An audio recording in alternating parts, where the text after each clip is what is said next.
Good evening, everyone. Welcome to the Tempe City Council regular council meeting agenda.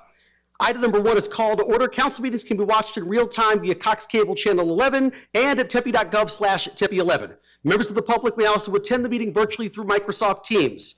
Before we begin, I want to note a change to the order of tonight's agenda. We've received a large number of speaker requests for item 8B3, the drink spiking education and prevention ordinance, which is listed later on in the agenda. But to accommodate those speakers and help move the meeting along, I'll be introducing item 8B3 earlier in the meeting. Public appearances will still occur first, followed immediately by consideration of item 8B3. So if you submitted a speaker card to speak on a matter not on tonight's agenda, you'll be recognized during the public appearances section in the order in which your card was received, which is item number 6. Please note that if you choose to speak on an agenda item during public appearances, that will be your only opportunity to speak on that topic. You may not speak again when that item is heard later on in the meeting.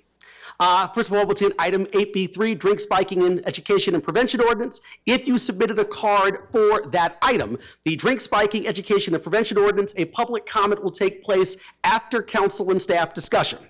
This item will be taken up immediately following the public appearances portion of the agenda. Speakers will be called in the order in which the cards were received and will be asked to state their name and city of residence for the record.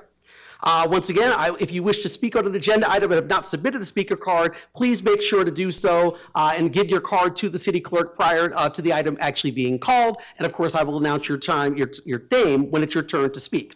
Now, I'd like to ask everybody who's able and willing to stand to join me in a moment of silence, followed by the Pledge of Allegiance.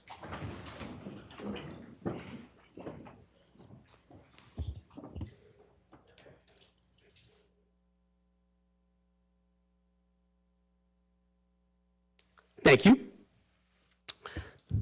I pledge allegiance to the flag of the United States of America and to the republic for which it stands, one nation, under God, indivisible, with liberty and justice for all. Tonight's agenda has a number of items that the City Council must consider in order to conduct city business. Guidelines for conduct at City Council meetings are on the table near the entrance for those in attendance at tonight's meeting. We will now play a video with the proper protocol for ensuring the appropriate conduct at City Council meetings. The City of Tempe welcomes public comment at this time. Disruptive behavior will not be allowed. Continued disruptive behavior will lead to removal from the council chambers. We need to be able to hear everyone in the room. Behavior that disrupts, disturbs, or otherwise impedes the orderly conduct of any city council meeting is not helpful and is not permitted. This includes behavior both inside and outside of the council chambers. Should individuals inside the council chambers become disruptive so that city business is not able to be conducted, the mayor will first ask that the individuals allow city business to be completed. There will be time for public comment during the call to the audience portion of the meeting. If no cooperation, the mayor will issue a verbal warning and let them know that the continued disruptive behavior will lead to removal from the council chambers. If there is still no cooperation, the mayor will issue a second verbal warning and let them know that the continued disruptive behavior will lead to removal from the council chambers. If there is no cooperation after asking and 2 verbal warnings, then the mayor will ask security officers to remove only those individuals who are causing the disruption. Security personnel should not engage in any way, but only escort them from the council chambers. If individuals refuse to leave, security personnel shall warn them that they are trespassing and that the next step will be arrest by a Tempe police officer. Tempe officers may have to arrest if individuals refuse to leave. Charges for trespass and disorderly conduct may apply, as well as other charges. Should anyone be asked to be removed, the mayor will recess the meeting. Thank you. We're now going to play a video conveying the City of Tempe's Native Land Acknowledgement Statement.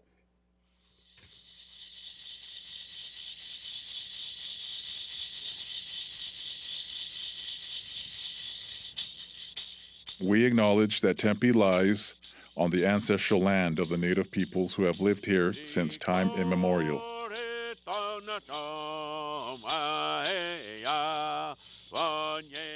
The ancestral land of the O'odham and Pipash stretches far beyond the boundaries of our city. The landscape is sacred to them, embodying cultural values that are integral to their identity and way of life.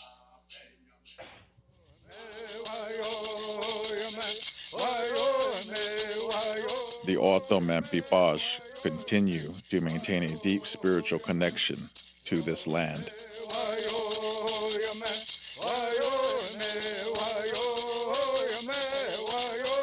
We embrace the responsibility of caring for these places and vow to uphold this commitment in all our actions.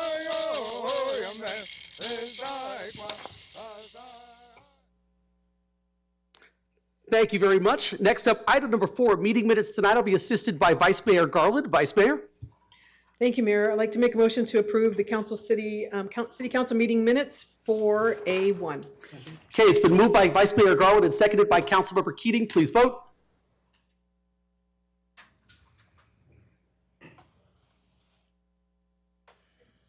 And Councilmember Adams? Gotcha. Okay, perfect. And that item is approved 7-0. Next up, item 4B, acceptance of board, commission, and committee meeting minutes. Vice Mayor Garland. Thank you, Mayor. I'd like to make a motion to accept the board, commission, and committee meeting minutes 4B1 through 4B7. Okay, it's been moved by Vice Mayor Garland and seconded by Councilmember Hodge. Please vote.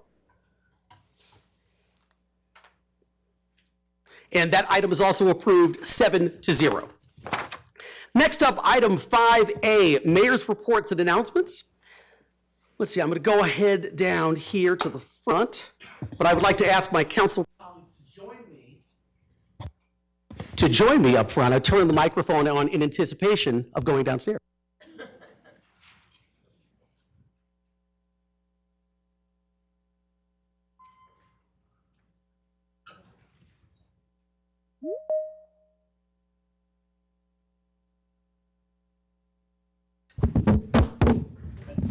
That never happened. No one saw anything.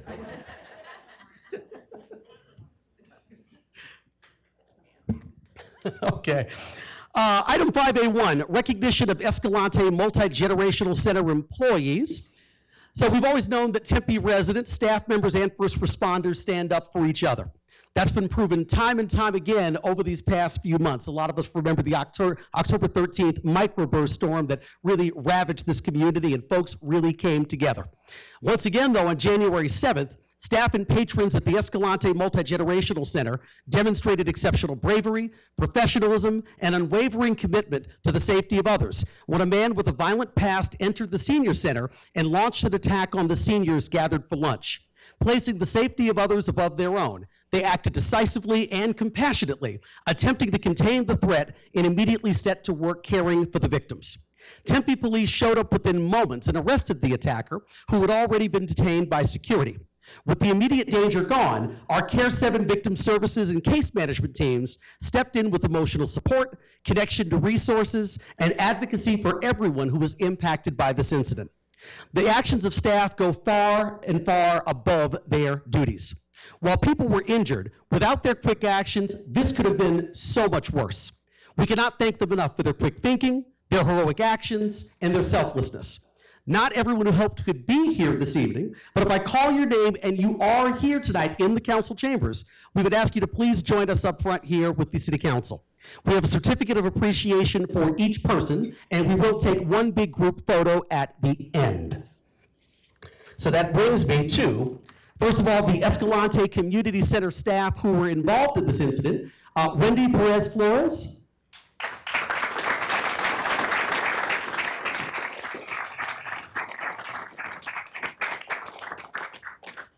Ave Wright.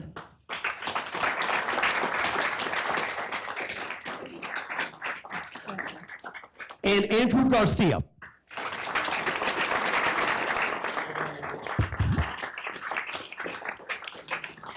Next up, the Escalante Community Center support staff. Aaron Kirkpatrick.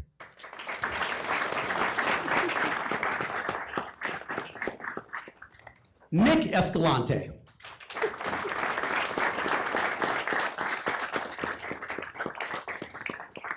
Karen Rothrock.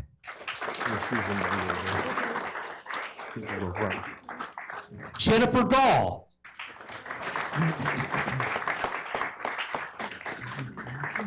Ashley Chavis.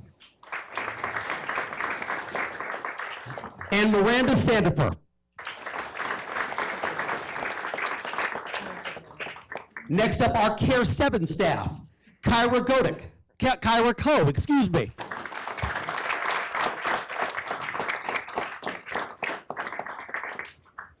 and Julie Gadick.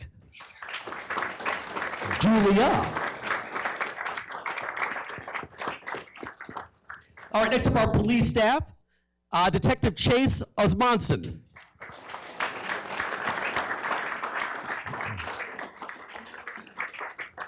Officer Jordan Larson.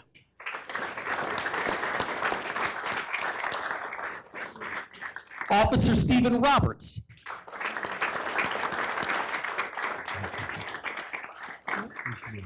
Officer Brett Sauer.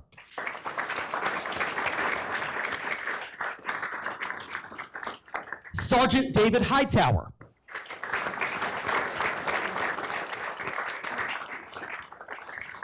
Officer Gavin Young.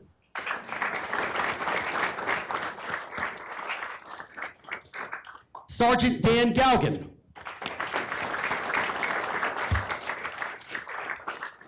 Officer Adam Guida.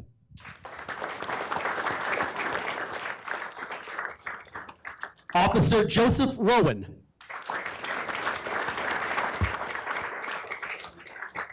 Officer Jack Schofield.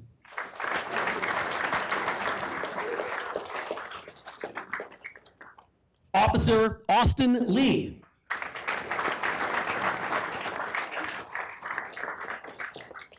Officer Timothy Moriarty.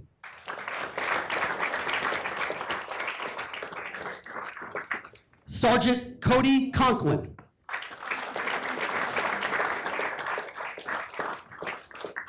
Detective Robert Lopez.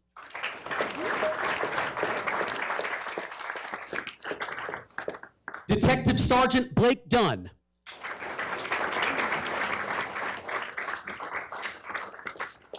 And Sergeant Whit Roche.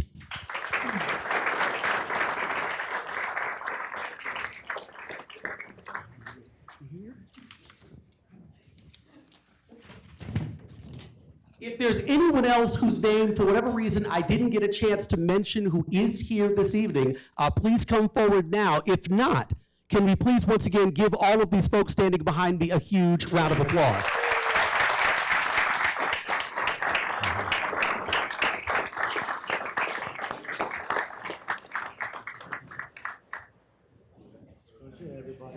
Squeeze in. We need a couple rows. Yeah, we're going to make some rows here. Let's send a few moves. Take a step forward and then we'll slide some other. On the end, I need you guys. I'm trying to hold it. My knees still work. Let's have a couple of you guys come down here by the chief. Step them down. Down here. There we go. That was pretty good. All right, now that's great. Now everybody. Squeeze in. Like side sideways a little. I know. Yeah, that might help. All right, that's pretty good. All right. Wow. All right, everybody, if you can't see me, I can't see you. Make sure you can see me. Aaron, scoot a little bit to your left, please. There you go. All right, ready. 1, 2, 3. Big smiles. Don't blink. Eyes open. Wait a second. Hang on a second. I can only smile so long, Jason. Here we go. Yeah. 1, 2, 3. All right, one more. Gotcha. Before everyone go, actually, before everybody goes, can we have everyone remain up here actually for a second? Because I want to bring up my second item here, which is 5A1, recognition of Escalante Multi-Generational Center employees, which is going to be a recognition from Tempe Community Action Agency CEO, Mr. Philip Scharf.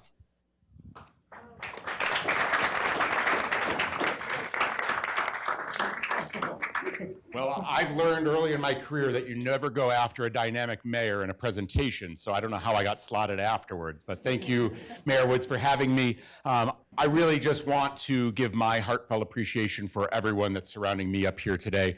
What was not covered in the news regarding the Escalante attack was that the Tempe Community Action Agency hosts a congregate meal program there 4 days a week, where we bring close to 30 individuals that are all experiencing loneliness, all experiencing some level of lack of transportation, and we bring them together with some incredible city staff and provide an incredible community that supports each other and loves each other. And I know I'm on record, but they are the most badass seniors you will ever meet. If you did not have the opportunity to watch the video, tread lightly, but they are amazing. So from TCAA, we have a couple of staff that we work with closely on a regular. Certainly our appreciation to everyone, but we're a smaller team than the city staff. So we have certificates of appreciation that we would like to give to Ave, to Wendy, and to Andrew for their amazing support in de-escalating an otherwise horrific scenario. And the thing that I want to report to everyone that is the most exciting for us is we did not lose a single member of our community. Every one of our seniors has returned to the senior center for lunch, bandaged, bruised, but with high spirits. Additionally, we partner with an organization for adults that have developmental disabilities, and that staff has returned as well. So we are a whole family and a whole community because of all of you. So my appreciation, especially to the three of you, and also to the city staff and the police department. So thank you so much, Mayor Woods, for the time.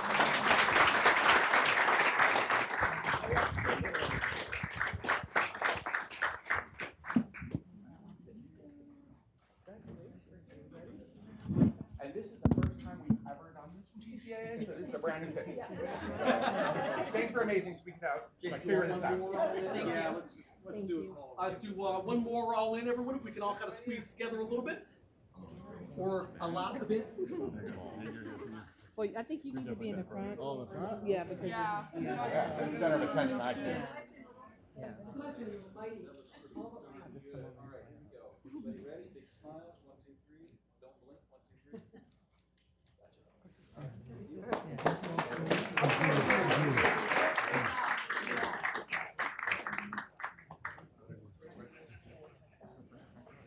And actually, council, if you could remain down here for me. But actually, Vice Mayor, would you mind doing this? Would you mind grabbing me? There is a proclamation under my binder.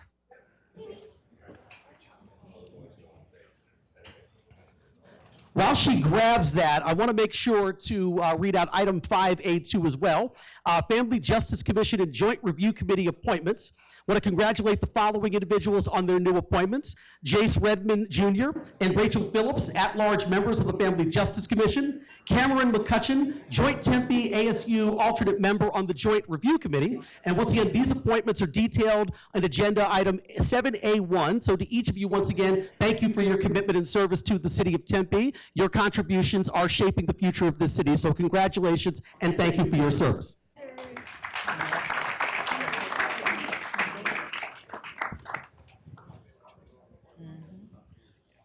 All right, one last thing here.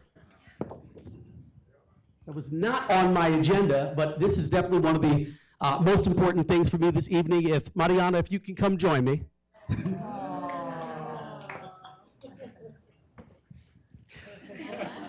I'm in a lot of trouble right now already. Is that like a little forearm shiver just showed you?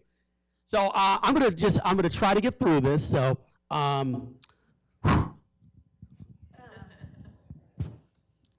So,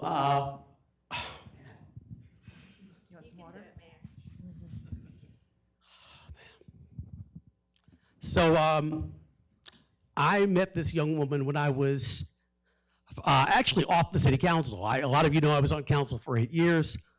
I left in July of 2016, thought I was sort of out of the political universe, and of course then ended up back here 4 years later as mayor. But during that time, I had a chance to meet a very dynamic young woman at ASU who was standing right here to my left.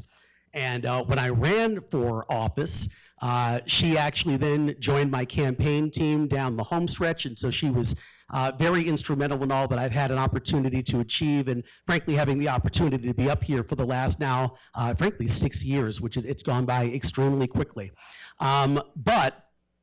She has actually been my longest serving aide at over 2.5 years.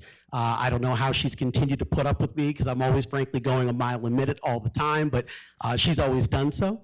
But one of the things she always told me was, you know, hey, Corey, at some point, I'm going to want to frankly move back to New Mexico, which is where she's from. But she was out here getting a degree at ASU, and she's actually going to be getting married in a few months, and she's going to be relocating to New Mexico. And her last day is next Friday. So it's very hard for me to say goodbye to her because not only is she my aide, but she's my friend. And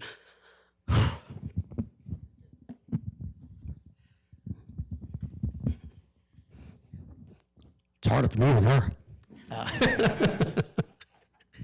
All right, so this reads, whereas the city of Tempe has benefited greatly from the dedication, intelligence, and professionalism of Mariana Pena, who has faithfully served as assistant to Mayor Corey D. Woods. And whereas Mariana Pena has been an integral part of Mayor Woods' journey since the very beginning, having supported and assisted him during his first successful campaign for mayor of Tempe and throughout his first and current second mayoral term. And whereas through her sharp intellect, quick wit, and everyone knows she's exceptionally quick-witted, and exceptional leadership skills, Mariana Pena has played a vital behind-the-scenes role in ensuring the mayor's office operated with efficiency, integrity, and excellence. And whereas Mariana Pena's positive spirit, sense of humor, and ability to connect with all those around her have brought energy, warmth, and levity to City Hall, making her a valued colleague and trusted partner to elected officials, staff, and community members alike. And whereas Mariana Pena has consistently demonstrated a steadfast commitment to professionalism and public service, leaving a lasting impression on the city of Tempe and contributing meaningfully to its success. And whereas although she will be greatly missed, Mariana now embarks on a new chapter as she moves out of state, and the city of Tempe wishes her continued success, happiness, and fulfillment in all of her future endeavors. Now, therefore, I, Corey Woods, mayor of the city of Tempe, Arizona, do hereby recognize Mariana Pena for her invaluable service, leadership, and commitment to the city of Tempe. Thank you.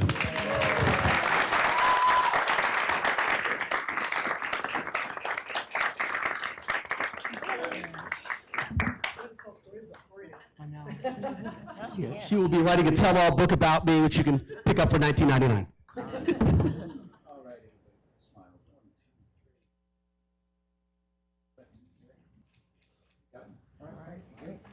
Well done. Yay, well done. Well done.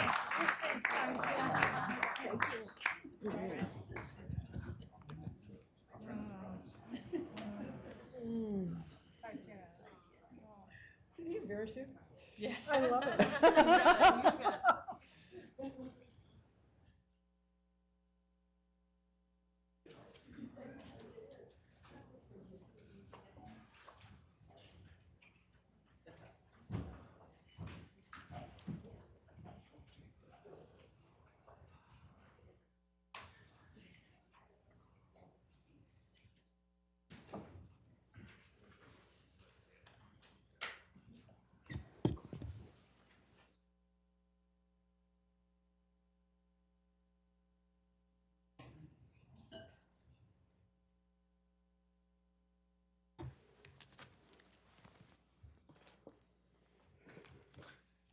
I want the record to reflect that I did eventually get through that.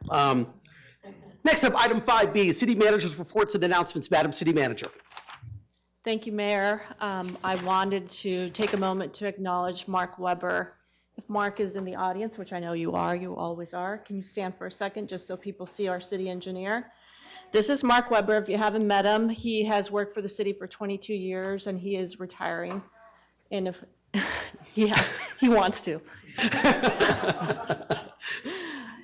I just want to acknowledge Mark. I've worked with him for many years. 22 years is quite a dedication to the city. And if you don't know what a city engineer does, just look around the cranes in the city and we are always growing. He is responsible for the infrastructure, planning, and construction of everything you see in the city.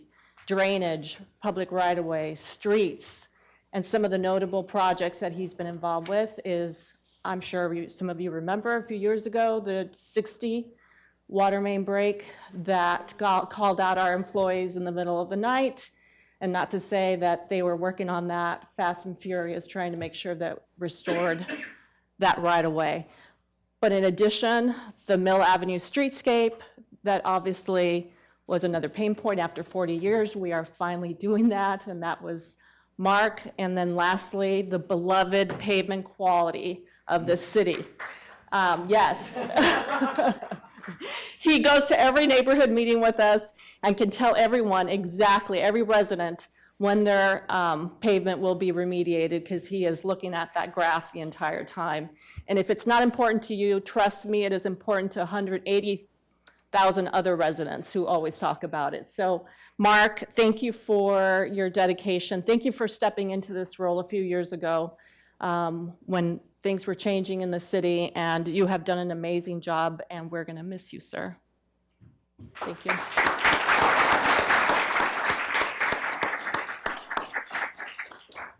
Thank you, Mayor. Thank you, appreciate it. All right, that brings us to item number 6, public appearances. According to the Arizona Open Meeting Law, the City Council may only discuss, respond to, or take action on matters listed elsewhere on this agenda for discussion and legal action. The purpose of the open call to the public is to allow individuals to address the City Council on any issue within the jurisdiction of the City Council. No person shall speak more than once, and there is a limit of 3 minutes per speaker. In the interest of allowing all members of the public to have an opportunity to speak, in the case that there is such a large number of persons intending to speak during the meeting that it may deprive other members of the public from the reasonable opportunity to speak, the mayor may limit each speaker to less than 3 minutes. Speakers present at the podium must state their name and city of residence and provide a speaker card. Members of the public shall refrain from making personal, impertinent, or slanderous remarks and from becoming boisterous while addressing the City Council or while attending the meeting. Speakers will be taken first come, first serve in the order in which the cards are received. Speakers' visual aids and appearances by phone or recordings are not allowed. The City Council is prohibited by state law from discussing, responding to, or taking action on matters raised during the call to the public, even if asked to do so by a member of the public, so long as the subject discussed by the speaker is not listed as a specific agenda item for council's consideration for discussion and legal action. Individual members of the council may respond to criticism made by speakers, ask staff to review a matter, or request a matter to be placed on a future agenda. Once again, this portion of the meeting is reserved for those wishing to speak on matters within the jurisdiction of the City Council that are not listed elsewhere on tonight's agenda for discussion or legal action. If you speak now about a topic that appears on the agenda, this will be your only opportunity to speak on that item. So with that said, I'm going to go ahead and call the speakers forward in the order in which I received the cards. And the first speaker this evening is Mario Martinez.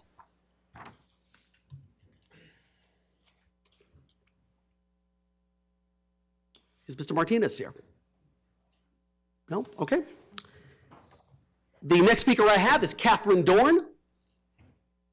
Mr. Mayor, she had signed up as virtual, but we do not see her in the audience. Okay, sounds good. Then next up, I have Bobby Nichols.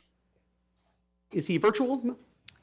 He also indicated that on his card. However, we do not see him listed. Okay. Then the next speaker is Marianne Dillon. Please come forward, state your name and city of residence. You have 3 minutes.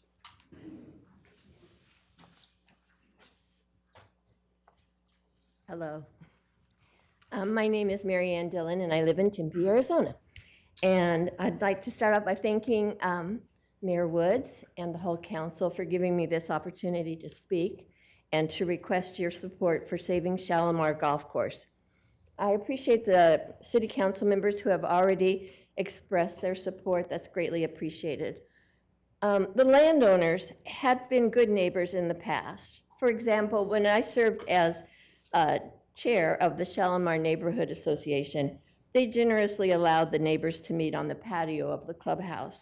When my daughters were on the McClintock High School girls golf team, Shalimar was their home course. And various community groups, some I'm sure y'all have been members of, held meetings at Shalimar. It's been a big part of the community.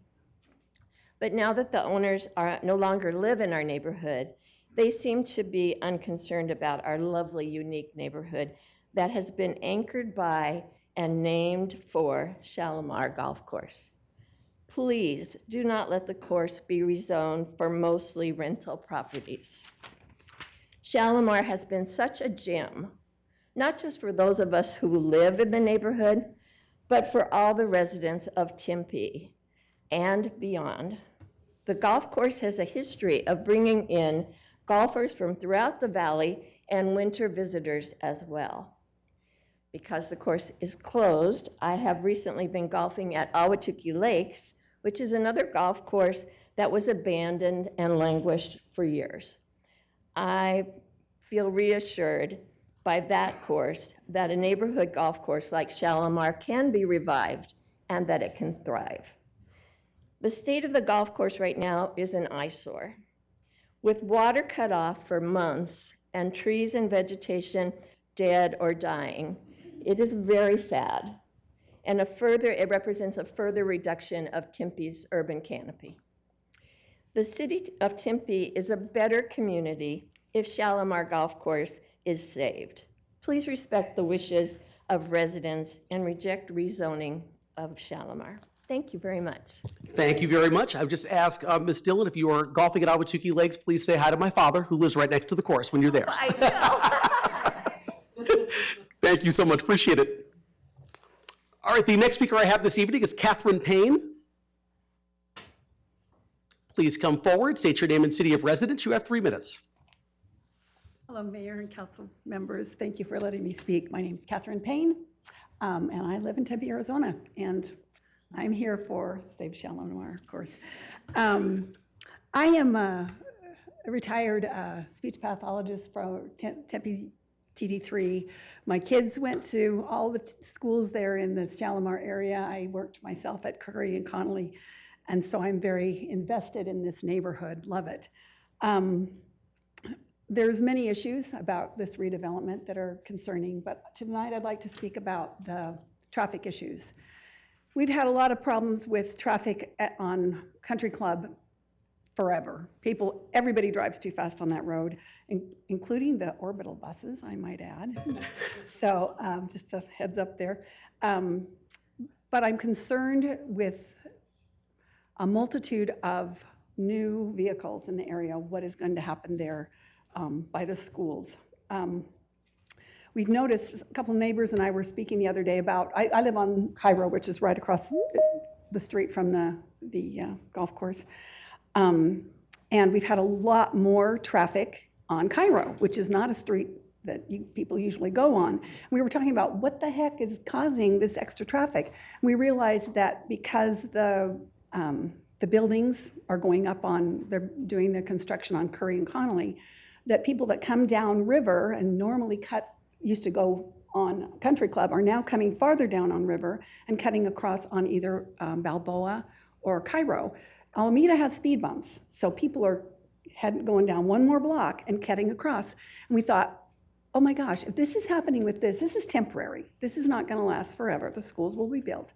But what will happen if we have this huge development and all these people coming home from work, if they live in Phoenix, they're going to be coming down, let's say they get off the freeway off 101 at Broadway, head down Price.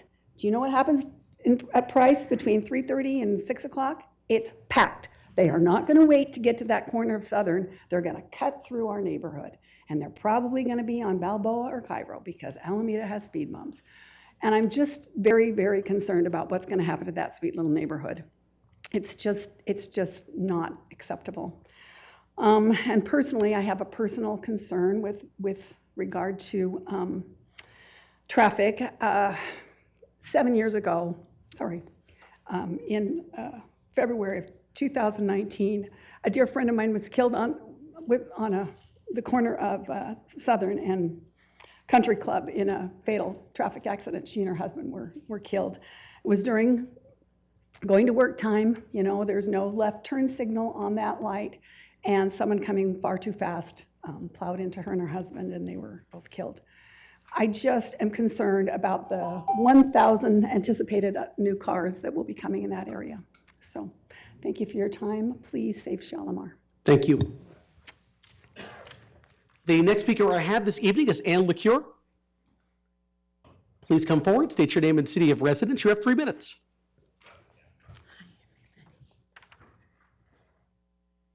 Good evening. I'm Ann LeCure, and I'm happy to call Shalimar my own neighborhood now. It's been a question. While we were going through the hot, heated summer in Shalimar last year, my father was in his last days. Bob LeCure, he was 90, led a happy and productive life, and got his wish to pass peacefully at home. In the same breath, I want to mention Dick Neuheisel. Send my condolences to Jane and wish their family peace in all the days ahead. Dick was a husband and a father, a mentor, a leader in Tempe, especially bringing friendships from faraway places through sister cities. I developed a recipe while caring for Dad, 2 parts joy to 1 part burden. I planned our days that way, knowing what he had to face in an average nurse's visit. We wrote essays together, sang old country songs, and caught all the sunsets we could. Regarding burden, I want to clarify that there are the naturally occurring ones, as well as the ones we create for ourselves. In fairness, and Brooke St. George can attest, our fathers were also sometimes involved in the latter. In these hard times, the ratio of joy to burden is more like 10 to 1. This brings me to Shalimar and Donnell Plaza, both sources of immense joy for so many. Full of fun memories and in the business of making new ones, the current show at Rocket Space is called Cultivating Joy. And the next one is about trees. Pay attention when artists act like guides. There's clues for all of us in there. Social joy is about alignment, connection, a lot of patience, and practice. Tricky but unmistakable when it happens.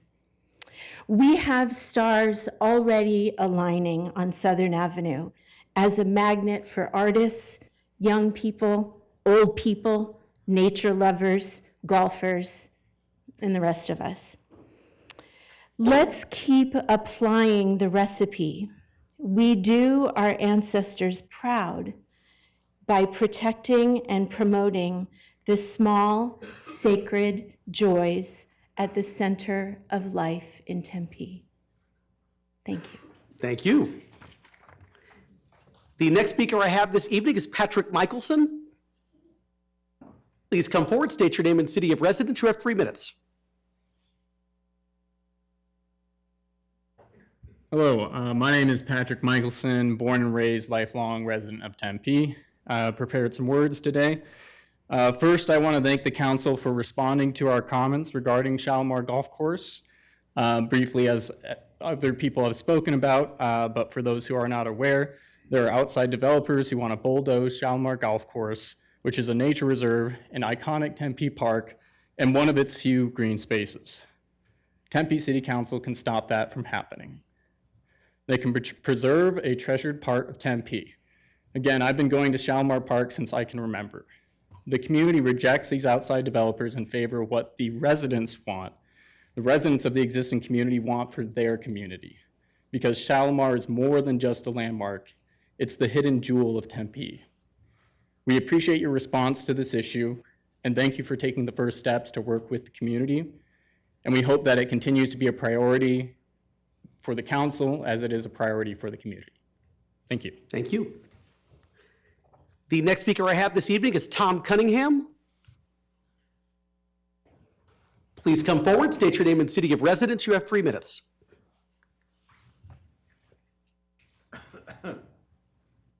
My name is Tom Cunningham. I live in Phoenix, Arizona.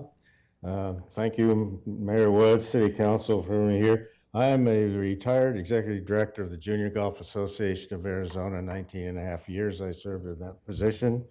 I'm here in the support of a no vote for rezoning the Shalimar Golf Course. I'm here on behalf of all the youth in Arizona, especially the city of Tempe, for a passion I've had for almost 30 years, and that is amateur golf and junior golf. Shalimar Golf Course is, of course, that we use when I was at the JGAA for many, many tournaments, especially for younger kids, youth, 8 to 12, that kind. And it was always open to us for those activities, no matter what was going on or how it was done. We had a number of fundraising events there to help join junior golf. This reached out to the community of Tempe as well for the kids to have a place to play. Golf over the years has been something I've believed in for character building, something that has something to do with etiquette and honesty and behavior. And I think it's developed some very wonderful citizens over the years, and that has a mission accomplished. So therefore, I thank you very much for offering and considering to keep the zoning as it is. And I appreciate the opportunity to speak tonight. Thank you. You're welcome. All right, so I apologize if I get the next name wrong. I'm just trying to read it on my sheet here. Scott McNeon. Please come forward, state your name and city of residence. You have 3 minutes. Scott McNevin, Phoenix, Arizona residence. Thank you, Mayor Woods and the council. I'm the current executive director of the Junior Golf Association of Arizona, and I just here in support of Save Shalimar. Over the many years when I worked for Tom and then my current role, we had many junior golf tournaments over at Shalimar. It's been a vital part of the community. And it's taught junior golf has been a very vital part, but it also supports, teaches a lot of great characters like honesty, integrity, responsibility, perseverance, and the biggest part about golf is it's a game that you can play for your lifetime with your parents, your kids, and it teaches a lot of great aspects of character building. So I just want to hopefully you guys will consider the reject of the rezoning and hopefully get the golf course back open. And I thank you for your time. Thank you so much. Appreciate it. And just coming back around to someone who joined virtually later, I have Bobby Nichols, who's virtual now. Mr. Nichols, can you hear me?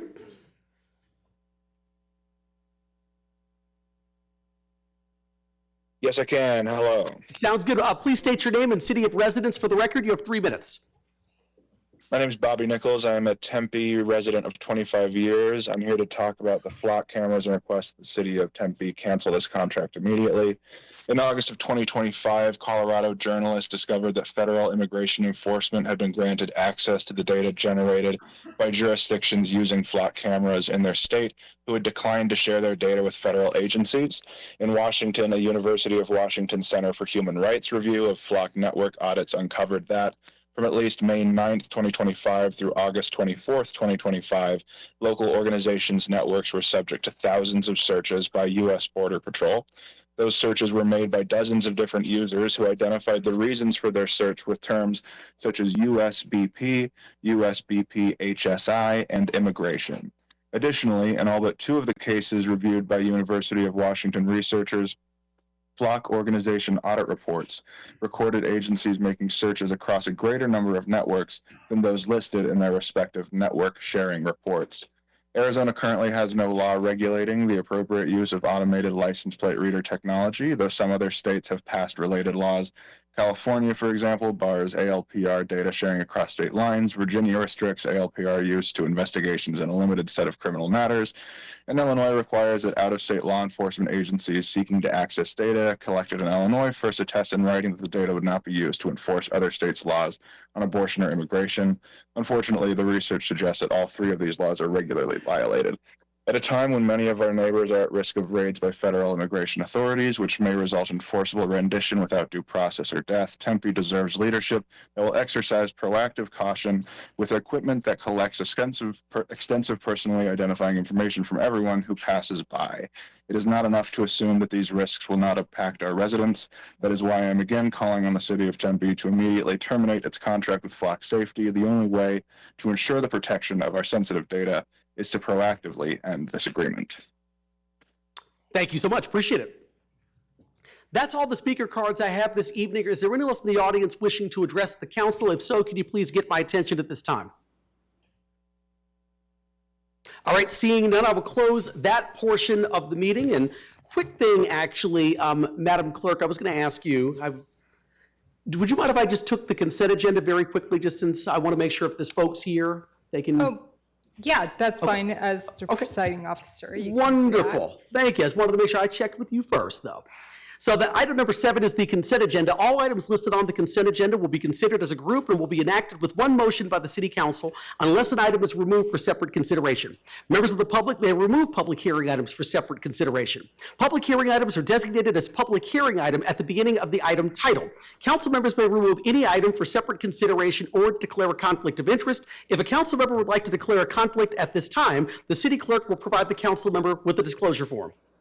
If you wish to speak on a public hearing item, please fill out a speaker card and submit your completed card to the city clerk prior to the agenda item coming forward for council discussion. I will call your name when it is your turn for public comment. This evening, the consent agenda is listed as miscellaneous items 7A1 through 7A3, awards of bids and contracts, items 7B1 through 7B8, and resolutions, items 7C1 through 7C4. Any agenda item designated as public hearing item can be removed by a member of the public for separate consideration. If anyone would like to have a public hearing item removed, please get my attention now. Okay, seeing none, council, any agenda items that you'd like to have removed for separate consideration? Okay, it's been moved to approve the consent agenda by Councilmember Hodge. Do I have a second? Seconded by Councilmember Adams. Please vote.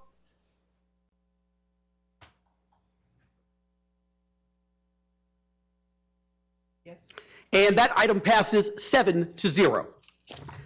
Now, we're going to go back here to item 8B3. We're going to take this once again a little bit out of order to make sure that we are dealing with items with a large number of speakers. But I will say, all items listed on the non-consent agenda will be considered separately. Agenda items scheduled for introduction and first public hearing will be heard, but will not be voted upon at this meeting.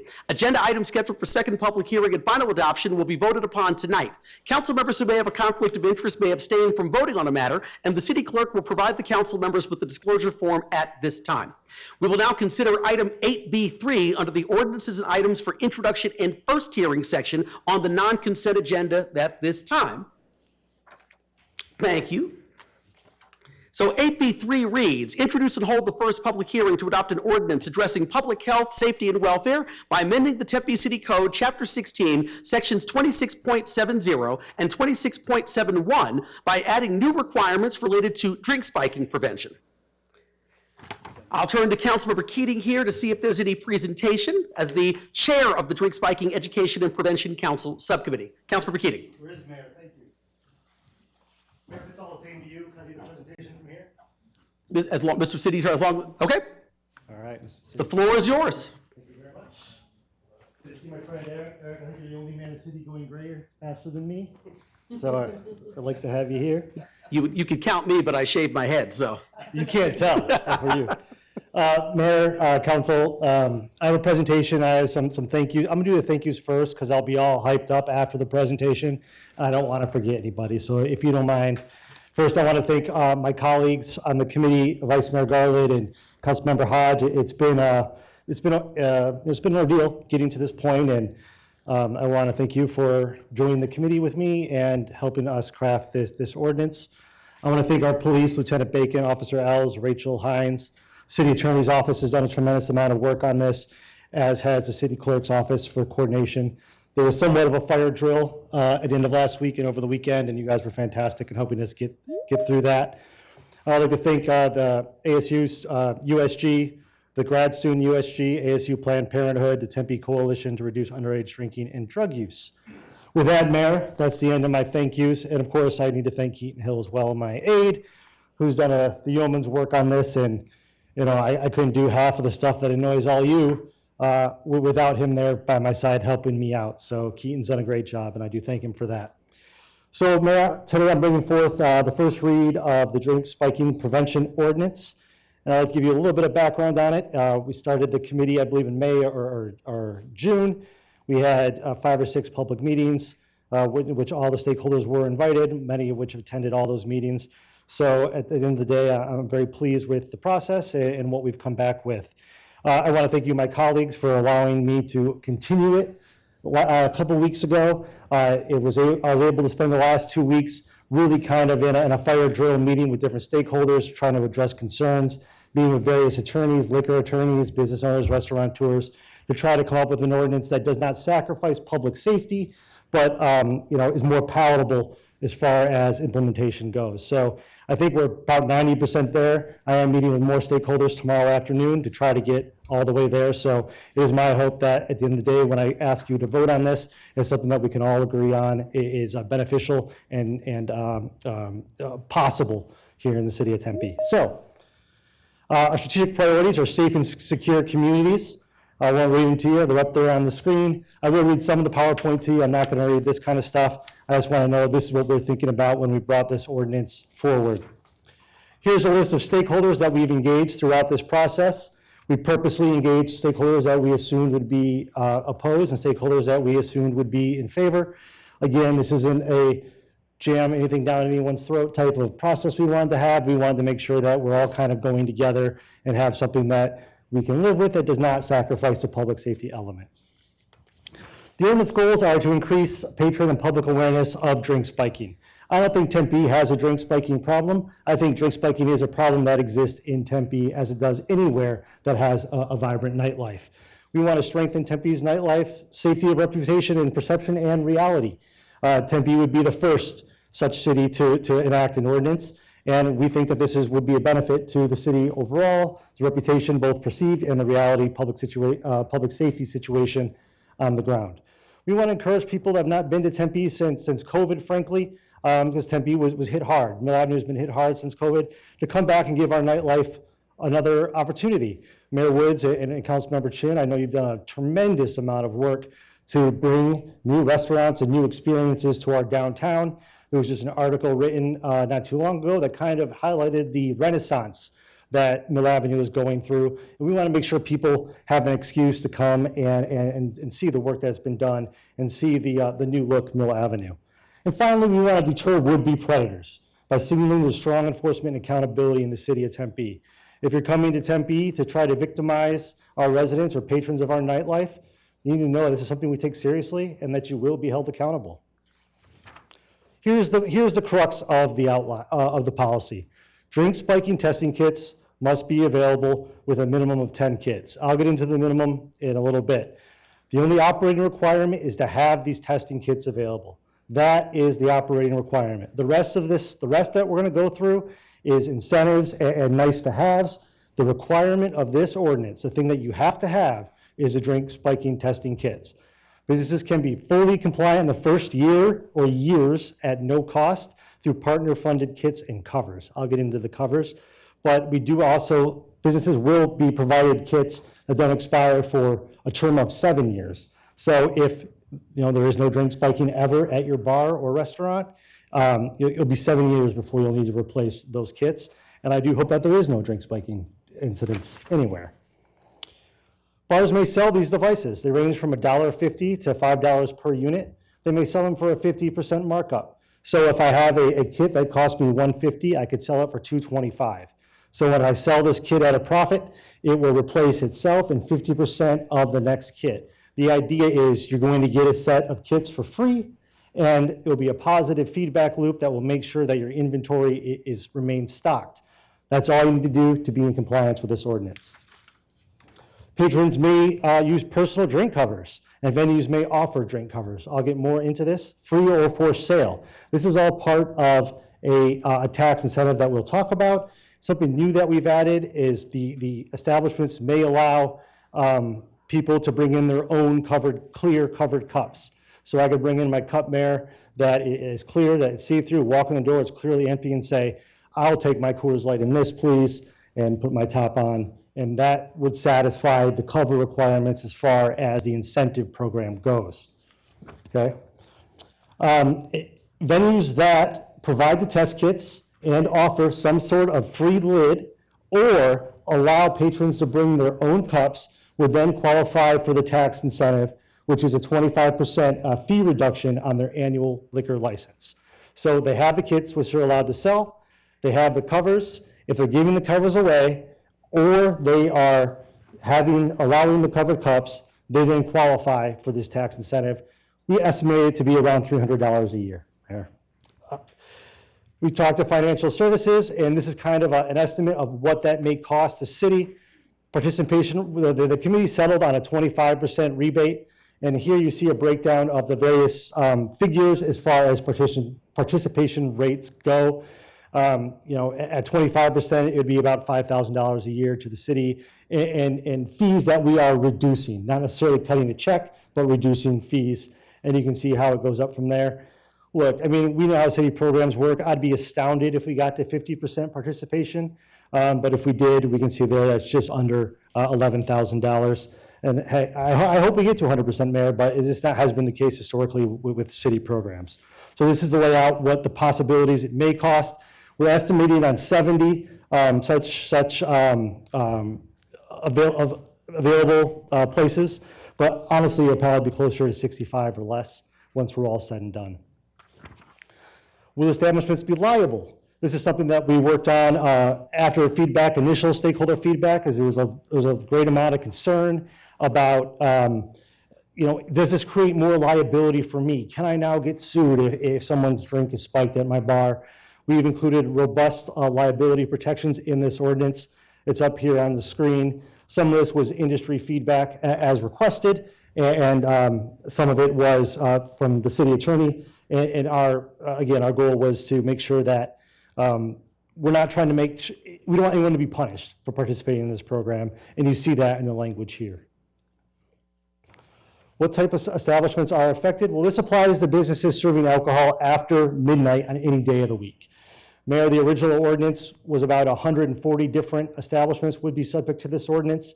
We did get some concerns from restaurateurs, about the broadness of that. So we ended up moving it up to midnight to alleviate those concerns. I do not think this sacrifices the public safety element of this at all, because really this type of stuff, to the stakeholders' point, isn't really happening in the early evening. It's more so kind of as the night has progressed when people are more vulnerable.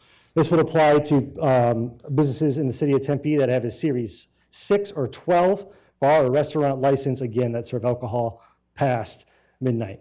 Exemptions include bowling alleys, sports arenas, and similar venues. And any restaurant or bar or establishment that has these licenses that meets the other criteria that feels that this isn't really appropriate for them can also apply for an exemption as approved by the chief of police. Here are the changes to the ordinance since we last met.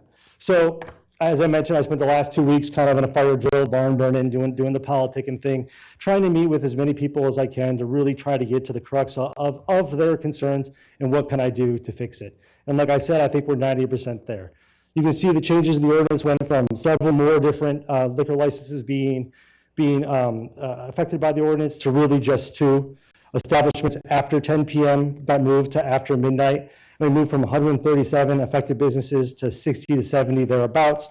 And like I said, it's probably later up closer to the 60 figure than it is the 70 figure, but we are still in the process of narrowing that down further, and that's going to be part of my meetings tomorrow. Free kits for the rebate, we changed that. It was that you had to give away the kits and give away the covers for the rebate. We're saying, you know what, if you want to sell the kits at, the prescribed price, but you're giving away the covers, that's okay with us too, because they will make a profit on the kits regardless. So I mean, in theory, that would cover the cost of the covers as well. The covers are relatively cheap, anywhere from 20 to 30 cents a piece. So that's a change to the ordinance based on stakeholder feedback. Another one is no outline number of kits. This was actually brought to us by stakeholders that said, wait, we don't like this, which was kind of confusing to me, because I was saying, I'm not telling you how many kits to have, I'm just saying make sure you have them if needed. However, this created general confusion among people affected by the ordinance. The people were under the impression they need hundreds of these in stock, that they would expire in due order, and there'd be a constant cycle of replacing these things. So we went with a fixed requirement, so it's very clear to everybody that this is what the expectation is. Here's what you're going to get. Here's what you can sell it for. Signage posted in a conspicuous location. We just moved that to signage in the restrooms. This was based on stakeholder feedback. There's a lot of signage behind bars and restaurants as far as business license and liquor license, things like that. And frankly, we think, a sign in the restroom, either on the door or on the mirror, would be more than sufficient as far as making sure people are aware that these protections are available to them. We changed the penalty structure. We had penalties tied to security plans. We heard from stakeholders that, look, Not all of us are required to have a security plan, and those of us that do have one, it is burdensome for us to make changes. So we changed the penalty structure to eliminate the mandate to additional security plan changes for places that already have that requirement, and not add any more security plan provisions to places that don't meet the threshold for that requirement. So instead, penalties for repeated violations will result in the city of Tempe submitting a letter essentially to the Arizona Department of Liquor saying, hey, we have an ordinance in here in the city of Tempe, and this place is out of compliance. And since the Department of Liquor is a state organization, it'll be in their hands then to decide if the violations are egregious enough to take action on.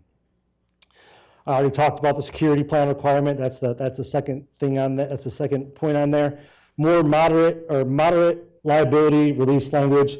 We talked to stakeholders, and me and my aide Keaton had a 2-hour dinner with 3 attorneys, and that went about as you would expect it to go.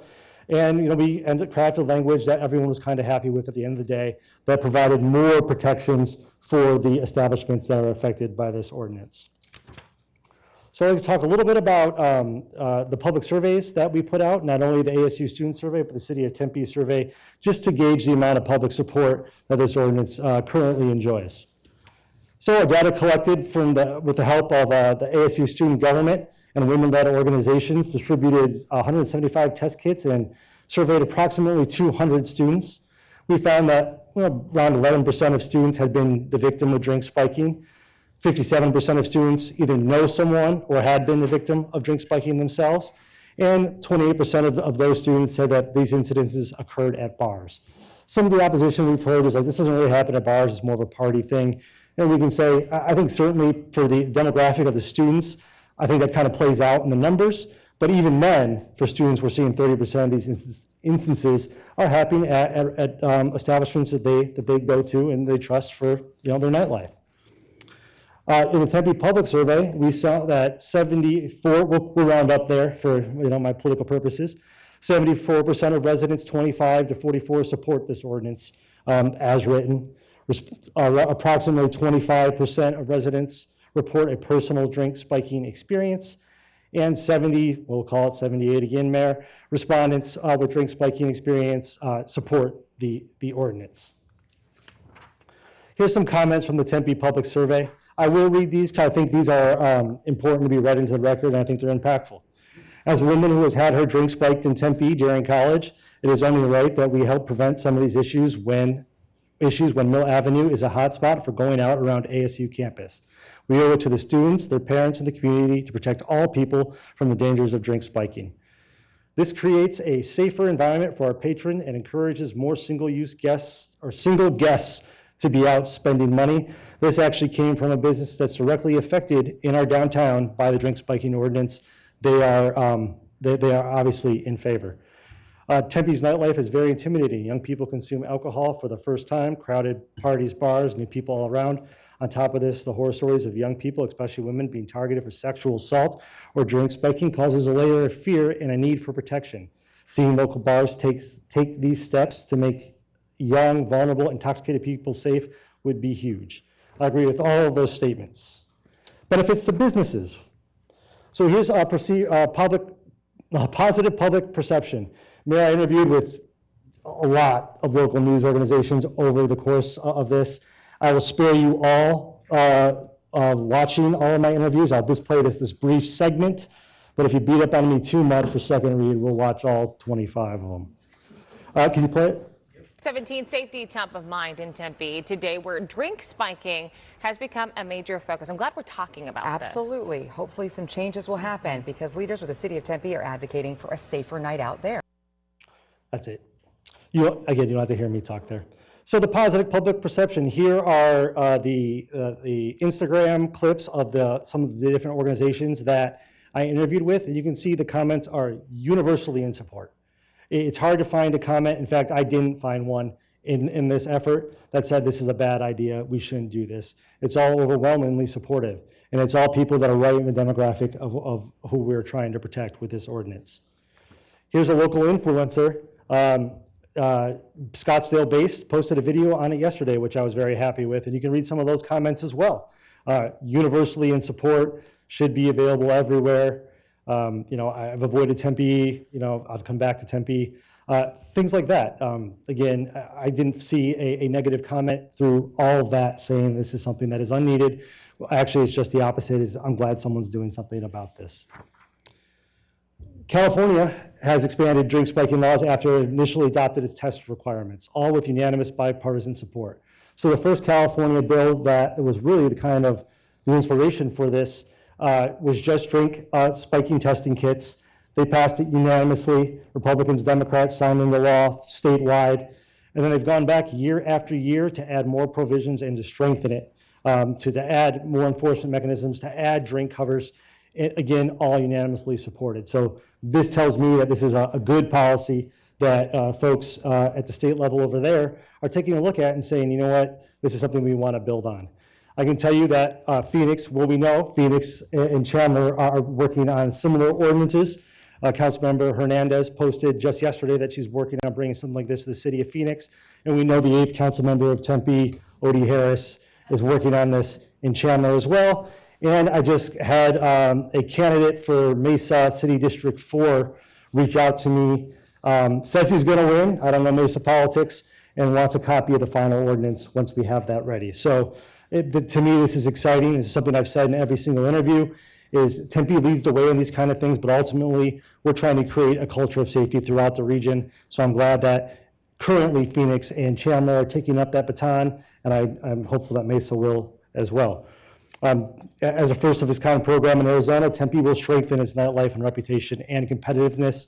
Safer spaces attract more patrons. Here's the logic behind that. Tempe passes the ordinance. These protections encourage young women to visit Tempe bars. Maybe people who didn't want to come to Mill or other Tempe bars, maybe people who have been there and have gone to other places because of other concerns. And we know that where young women go, young men are likely to follow. And so any possible costs to bars, which if you're asking me, I'm saying that there is no cost, would be offset by increased foot traffic. This bears through our city survey, which says approximately 75% of respondents said that they're more likely to visit a bar that has these protections in place. So the first couple of years, we'll say, are free or low cost thereafter. NONAP is committed to supplying NOPE testing kits to participating establishments covering the first year for an approximate $50,000 grant. NICAP has committed to supplying 60 establishments with drink cover dispensers and a stock of 500 covers each. And Think Twice is an organization that helps hospitality businesses reduce their liability insurance when they have these protections in place. And that makes sense from an insurance standpoint. If I'm paying for insurance and one of the factors that may cause me to use my insurance is now eliminated, therefore my insurance is cheaper. A good example of this also working is I was able to lower my homeowner's insurance once I got a security system installed and once I trimmed my tree off of my roof. And Mayor, that is it. I will take any questions or comments at this time. Sounds good. Thank you, Councilmember Keating. Any council members have any comments or questions for Councilmember Keating while he's up here? Totally, you're sure. I guess we can probably do the public comment and then we can circle back. So yeah, okay, sounds good. Thank you. Thank you. Oh, okay, there. Okay, sounds good. Oh no, you're good. You're good.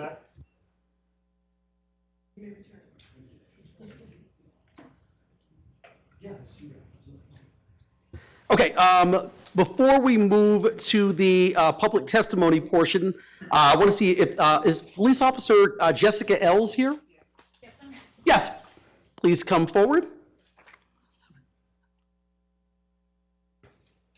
Good evening, everybody. Evening.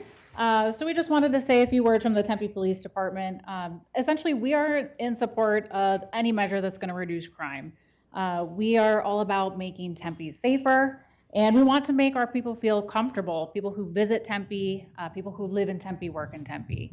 And any measure that's going to lead to awareness and then ultimately how to prevent it is something that we're really interested in. This ordinance is basically a tool that's going to help identify and investigate these crimes.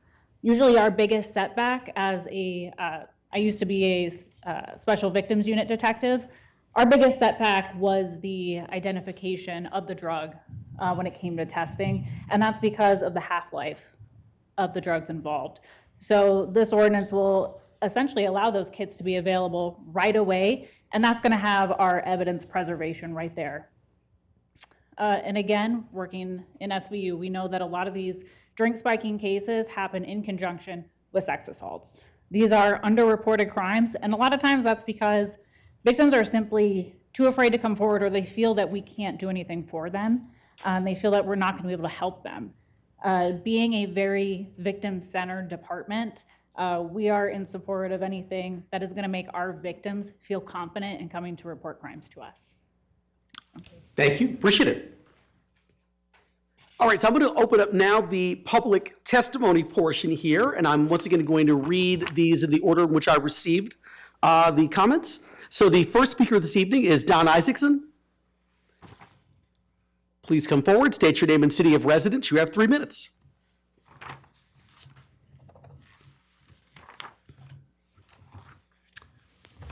Good evening, Mayor, members of the council. My name is Don Isaacson. I'm a resident of Phoenix, but I lived in Tempe when I went to ASU and enjoyed and appreciated certainly my time there. I represent the Arizona Licensed Beverage Association, which is a statewide association of liquor retailers, includes a variety of liquor retailers. We were brought into this discussion late. I wish we had been included in the stakeholder process early. We represent all kinds of liquor retailers, and I think we would have offered some benefit to the discussion early on. We are in opposition to the draft as it stands now for a couple reasons, although we acknowledge it has improved over time. First of all, we understand that there are places that have very effective drink spiking provisions like Nashville that are totally voluntary. And so there is a sense of voluntariness, there's a sense of participation instead of it being mandated and clamped down on establishments. Given the fact that there were only 3 reported violations to the police department last year and all of last year, and none of those were with respect to a licensed establishment, we thought the best alternative would be to start with a voluntary program and see if that works. And we have every reason to believe establishments would join and feel part of it. So that's one. Number 2, I think that the current draft, it has been improved for sure, but it has a couple glaring errors. One is it allows it permits patrons to bring and use their own clean, empty beverage container of any size equipped with a lid or removable cover that attaches to the rim of the container.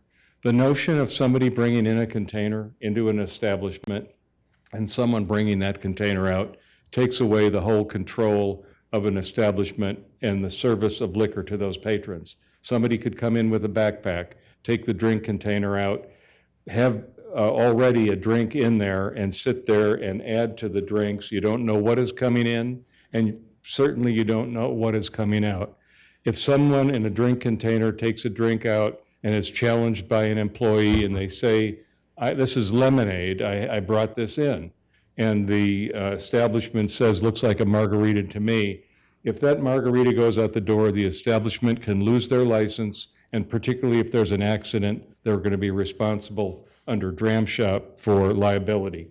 This provision should go away. Anything that allows a container in and a container out takes away the control of the establishment. That's for one.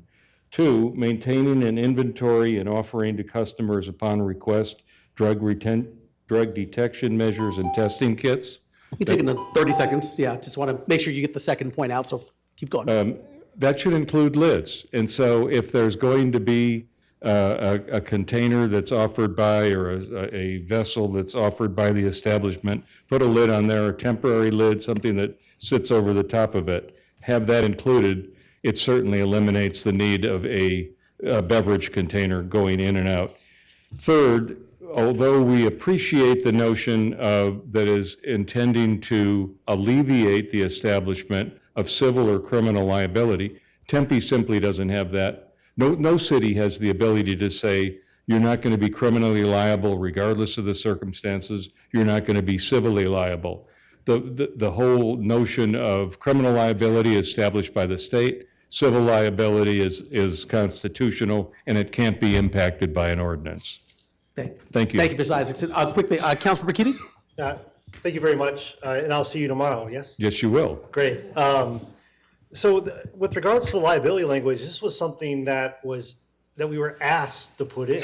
So are you saying that you want this removed? Mayor, members of the council, we had nothing to do with this language. So I didn't ask, nor did my association ask for this language. The way it's written, it says that there is no civil or criminal liability. All I'm pointing that out is no city in Arizona can change the criminal liability laws nor the civil liability that exists between individuals. If this means that there's no extra liability required, or, I don't know I wasn't participant in the meetings that led to this language. As written, it's wrong. No city can impact civil or criminal liability. Okay, good to know. We'll discuss more tomorrow. Pardon me? It's good to know. We'll discuss more tomorrow. We will talk about it Thank you. tomorrow. Thank you. Excellent. Thank you. Thank you, Ms. Isaacson. Appreciate it. Okay, the next speaker I have is virtual, Justin Thompson. Justin Thompson, present. Can you hear me okay? Yes, please state your name and city of residence. You have 3 minutes. Yes, Justin Thompson, city of residence for me is Mill Creek.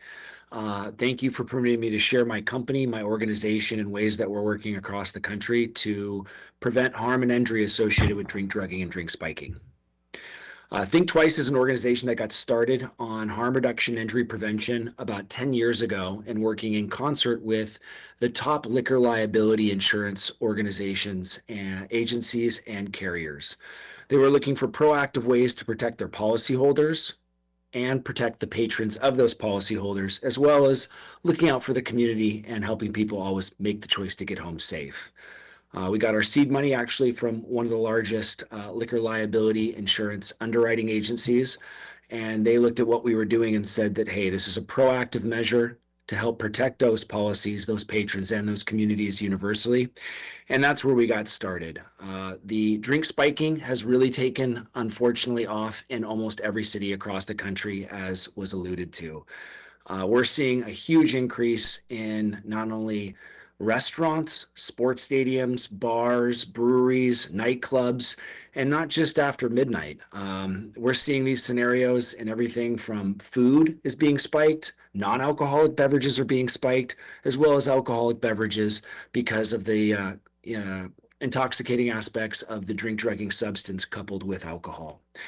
The test strips that we provide are very convenient, they're discreet, they're offered as an extension of customer service and in a way to help patrons know that if they do feel different, they can now seek help and test their drink and get the safety that they need to reduce the harm and injury that's being caused by these perpetrators perpetrating these crimes.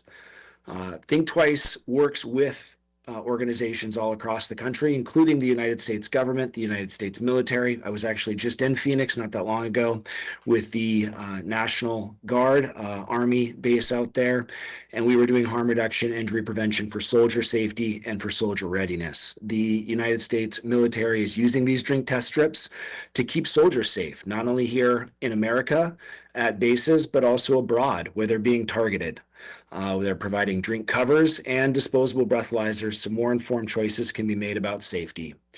One of the things that was brought up is liability, and one of the things that I think that should be emphasized is there's not one legal case in United States history of a drink test strip or a drink testing device causing any form of liability to any bar or hospitality or liquor license, liquor liability holding establishment in history. That case law has not been set. And so I want to emphasize that if this was a problem, we would be able to look at case law to determine how has this affected the liability of a bar or an establishment? How is carrying a product like a Band-Aid and a first aid kit that can help, let's say, address a cut on a finger, help potentially somebody get the first aid or the emergent response that they need to prevent harm from being perpetrated against them, or from them getting behind the wheel while being intoxicated with a drink, drugging substance, losing control, causing harm to themselves or somebody else. And I'm sorry, that's time. I'm sorry. Just wanted to make sure I gave you a chance to finish that statement, though. So, Yeah, just want to know if there's any questions. anyone have any questions here from council? Okay, no, sounds good. Thank you, Mr. Thompson. Appreciate it. Okay, the next speaker, I believe, is Shira Bernarde, who's virtual. Hello, members of the council. Thank you so much for your time today. My name is Shira Bernard, and 6 years ago, one of my friend's drinks was spiked at the bar. I went to bed one night and thought of this idea of a scrunchie that doubles as a drink cover to protect your drink when going out. I thought it could save someone's life. I also wanted something for myself when I went to college. So I woke up and created it. Today we've sold over 1 million of these products to similar people that the previous company was explaining. Military bases, universities, nonprofits all around the world. It's a huge issue. We have thousands and thousands of people that write in, comment on our social media, talking about their experiences with drink spiking. So we know that this is something that is going on in, not just Tempe, but all around the world. We have been actively working on a new dispenser to make this ordinance. Sorry, one. Oh, no, you keep going. Sorry. Okay. I hope you can't hear the background. We're calling from an airport. We're working on a dispenser that will help with creating a dispenser that will be replacing napkins and straw dispensers and creating one that is napkins, straws, and drink covers to seamlessly implement this at bars. That way bartenders we're not interrupting the bartender service and people can just go and grab one when they need one. We also are working on the sponsorship side and have already acquired a partner to provide 30,000 drink covers to the city of Tempe with 60 dispensers for bars, the first 60. However, we end up wanting to do that. But we already have someone that wants to support this cause and make this free for bars. That way, bars don't have the pressure to supply this right away. And we will continue working on getting sponsors in order for people to feel protected in your city. Thank you so much. Appreciate it. All right, the next speaker I have is Danya Sherman.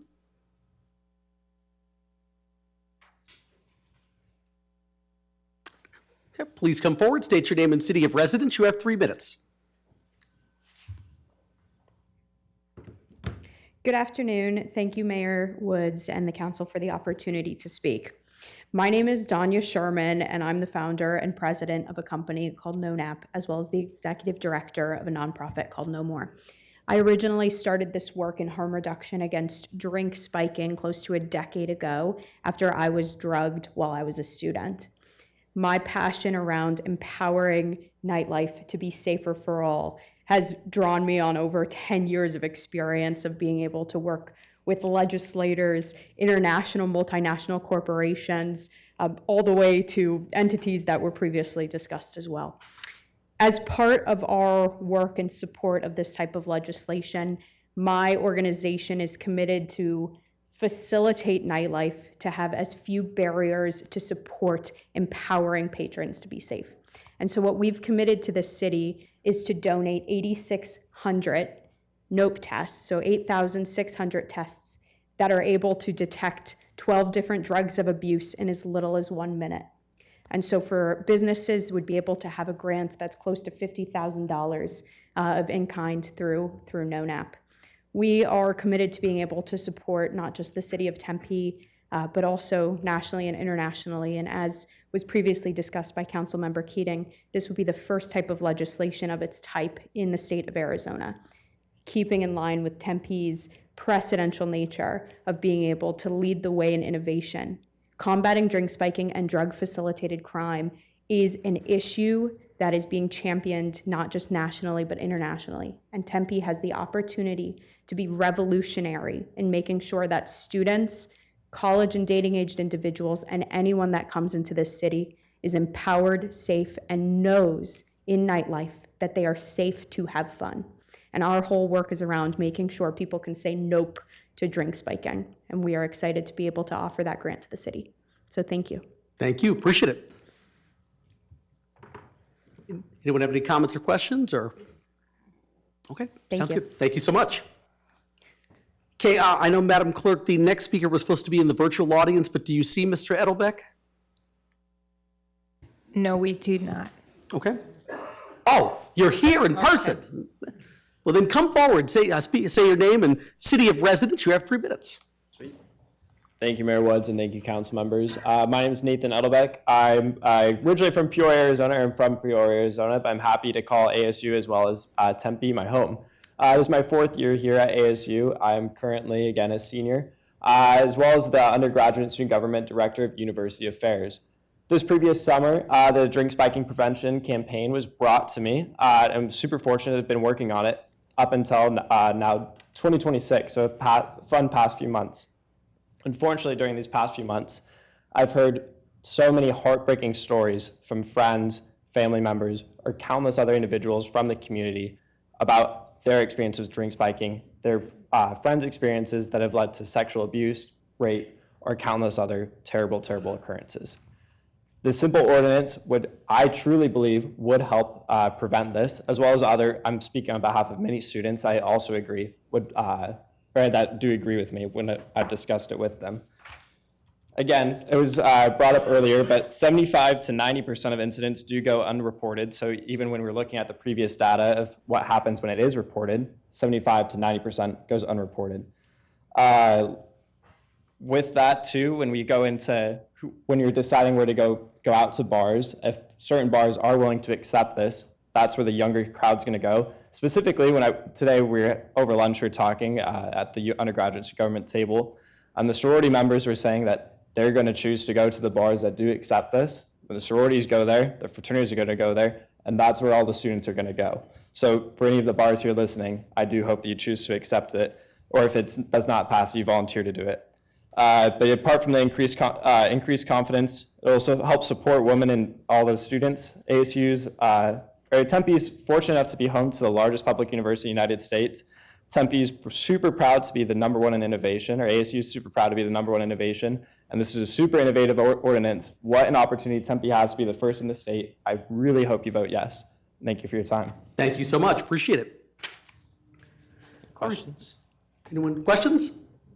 Sweet, thank you. Sounds good.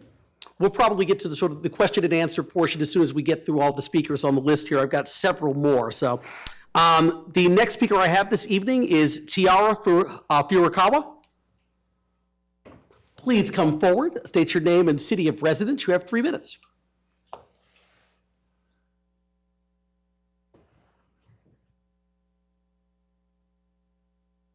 Thank you, Mayor and council members. My name. Oh, yes. Yeah. Sorry, guys. I'm a little short. But good evening, Mayor and council members. My name is Tiara Furukawa. I mainly reside in Santan Valley, Arizona, but for the past 3 years as an ASU student, I have been living in Tempe. And I am also here as a representative, a member of the Women's Coalition at ASU. We're an umbrella organization where we mainly focus on advocacy for gender equity and also for protection of women on campus. And I found that through my work in the Women's Coalition, I found it only appropriate to speak out about my support for this ordinance, coming from not only my perspective as a WOCO member, but also an involved individual within my community at ASU. And I am in support of this ordinance because there are more talks about trying to improve safety in the area and on campus, and I want to emphasize like 2 main things. The first being that drink spiking cases go heavily underreported. I think the stigma that is forced onto victims of drink spiking leads to this fear of reporting up. And also this underreporting means that there are risks for everyone else because they don't know how common drink spiking is and how it can basically happen to anybody. As a student leader on campus, I'm always stressing to my fellow students to be safe and have a safe night out because they can be victims of any sort of violence. And I think we're not strangers to any recent policy about healthcare access and especially the inaccessibility of reproductive care for women. This, coupled with the lack of public knowledge on drink spiking, would mean that it can prove to be critical or fatal for people who become victims of sexual violence or assault following their drinks getting spiked. And I think that passing this ordinance would mean that we spread awareness on the prevalence and dangers of drink spiking. I think there would be more loss or less losses in the long run, both monetarily and health-wise, for everyone compared to just not having this ordinance at all. And the accessibility to resources means that people would be more proactive to prevent drink spiking and also be more proactive in preventing those the losses that could come with it and the risks. I think that with withholding or keeping people from gaining access to more safer routes and more safer options would mean that they would pursue more dangerous routes, and this could also mean that they would not be seeking help at all. And just as a student leader, I've seen that the just even getting to the hospital, because of the costs of it, people will actually refuse to get any help at all. And we should be seeing this ordinance as a preventative measure, mitigating risks and giving control back to people to advocate for their safety and normalizing the conversation to protect the liveliness of Tempe's community. Thank you. Thank you. The next speaker I have is Dan Bogert. Please come forward, state your name and city of residence. You have 3 minutes.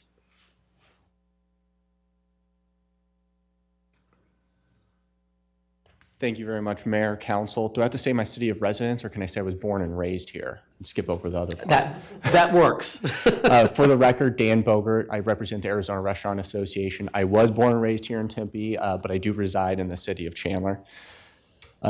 Thank you very much for bringing this issue forward, Councilman Keating. I first want to start off by thanking some of you council members and your staff that's taken time to talk to me, or some of our members in the industry outreach that have occurred over the past couple of weeks. We greatly appreciate that, an opportunity to be able to give our input on what on the ground impacts of a potential ordinance might be. So I want to thank everybody for their willingness to engage on that.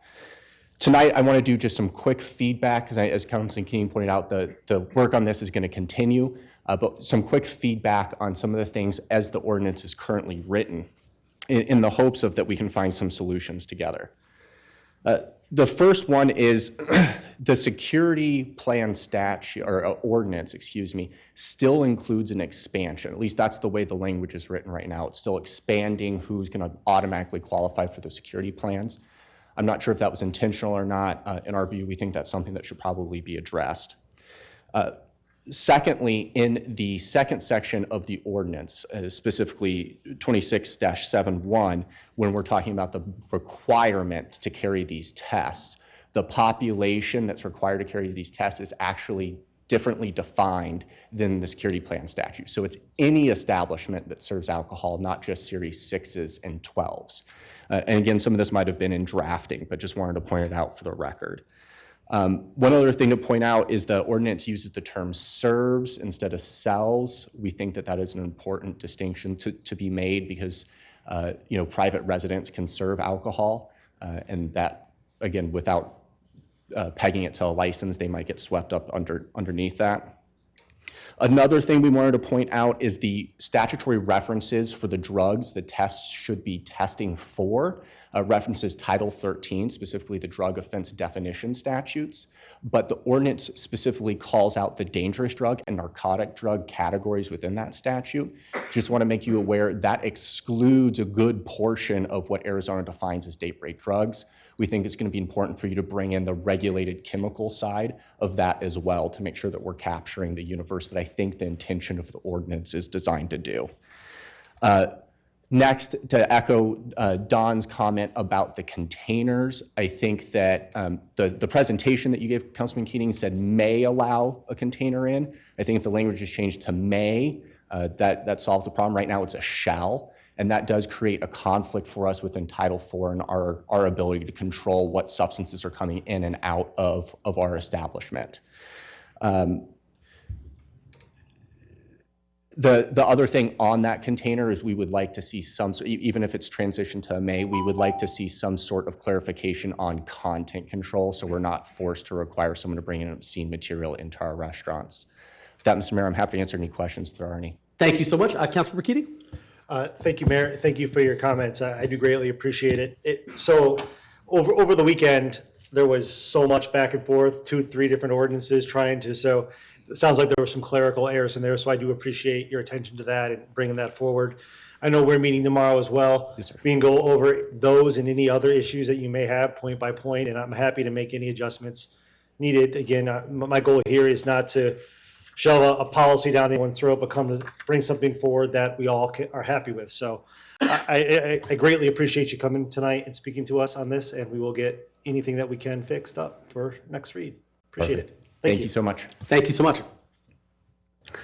Okay, the next speaker I have this evening is virtual. It's Landry Howard.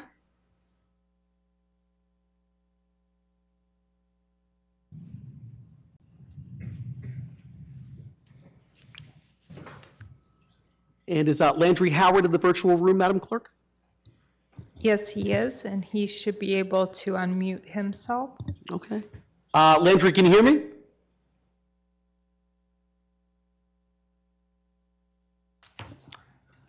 Okay, Landry, can you hear me?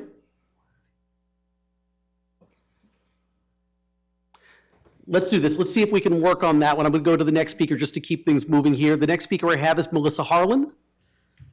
Please come forward, state your name and city of residence. You have 3 minutes. Thanks, Mayor and Council. My name is Melissa Harlan. I am a resident of Tempe. I'm coming to speak on behalf of the new ordinance. I'm speaking not only as a small business owner of Drink Me Tea Room, where we do serve liquor as well, but not after midnight, but also as an employer and a mom. Most of my staff is young women. I would say 80% of my staff are young women. And they live with the real fear of drink spiking every time they go out.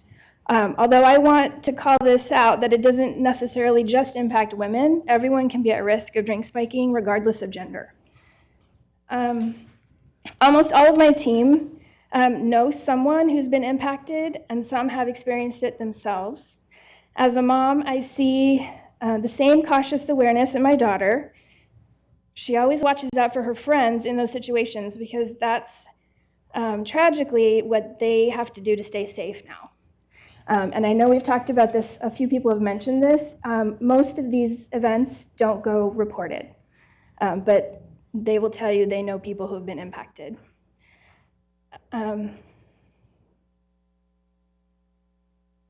It's a shame that they have to be on guard the way they do in order to go out and have fun, especially being in Tempe, where we want people to go out and have a good time and spend their money. The team members that I talked to yesterday also mentioned that they go out less often because they're concerned about the possibility of drink spiking happening to them. So that actually dissuades them from going out and spending money and going out and having a good time in public places. They would rather stay home and be safe. That's why I'm supporting this. It takes simple, affordable, practical steps to make a night out in Tempe safer. The requirements, making the drink spiking kits available, potentially offering drink covers, and requiring training and education, as well as posting clear signage, can easily build trust with the participating bars and restaurants. There are other things that are posted in restrooms all the time that help people feel safer.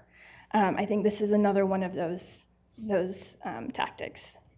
And talking with my team, they all agreed that they would be more inclined to go out and go to places that do accept this ordinance in Tempe, because they feel like it would be a trusted venue and they would feel safer doing that.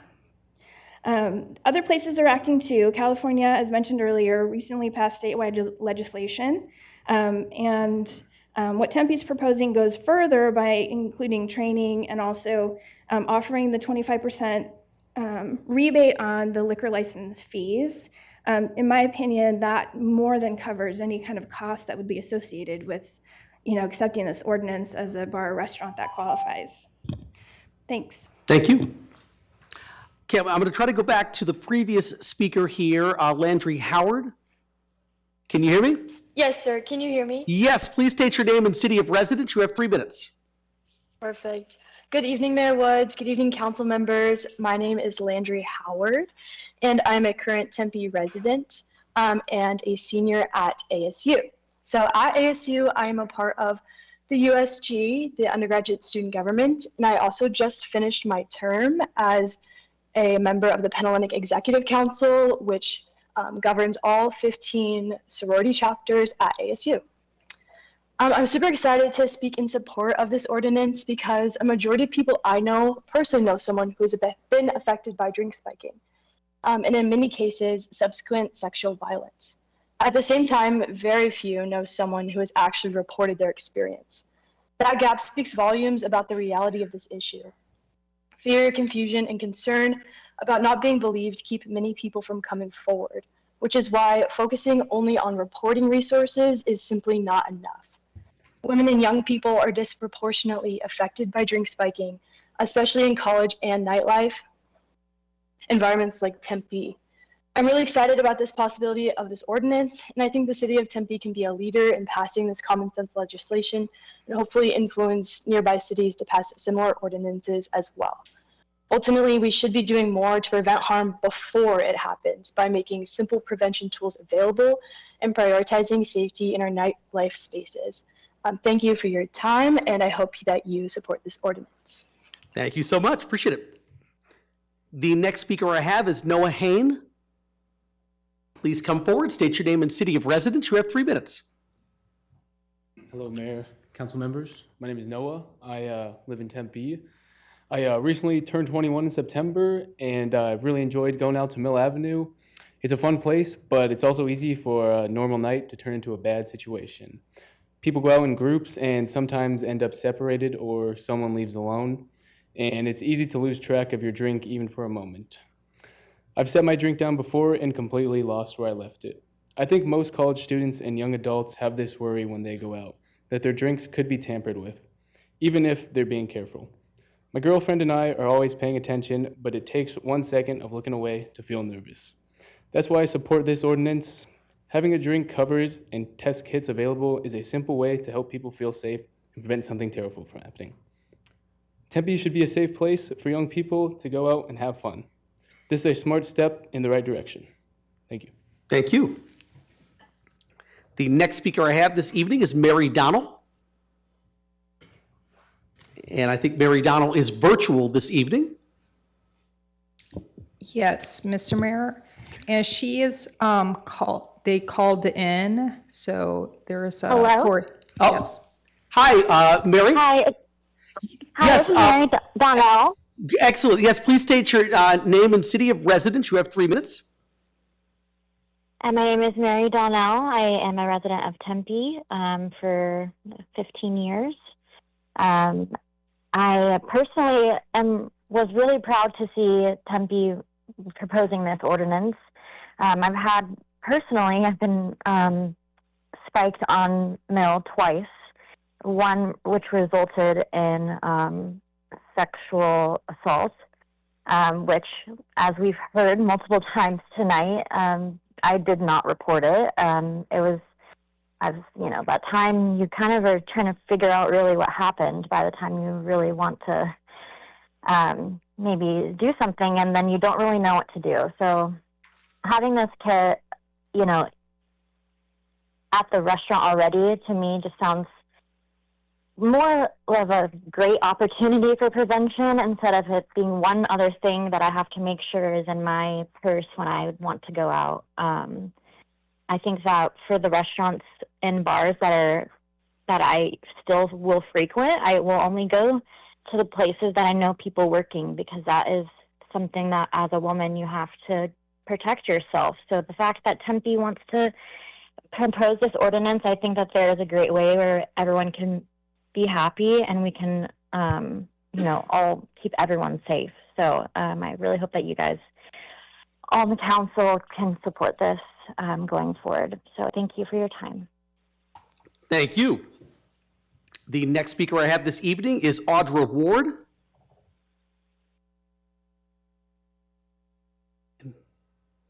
Madam Clerk, it's checked in person, but is Audra in the virtual room by chance?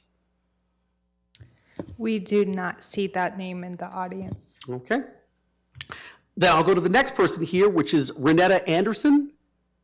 Is Renetta in the virtual audience? Yes, Mr. Mayor. Okay, fantastic. Thank you.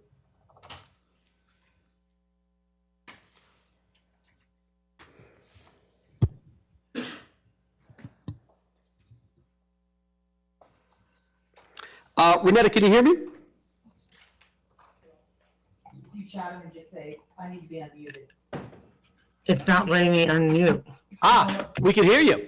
Oh, good. Actually, it did let you unmute. I'm glad I wasn't saying anything worse. Nothing I haven't probably said myself, but please state your name and city of residence. You have 3 minutes. Good evening, Mayor Woods and council members. My name is Renetta Anderson. I am a resident of Tempe, and I own 3 Series 6 licenses in Maricopa County, 2 of them in Tempe. And I appreciate the opportunity to speak tonight.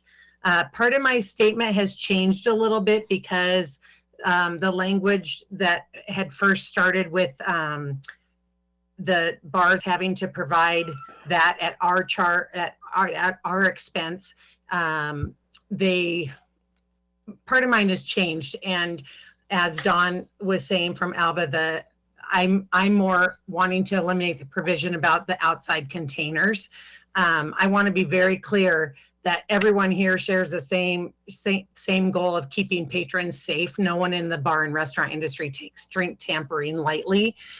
We already train staff, monitor guests, and comply with our strict regulations, alcohol regulations, to protect our guests and the public. But the proposed ordinance, the way it's worded right now, creates serious unintended consequences.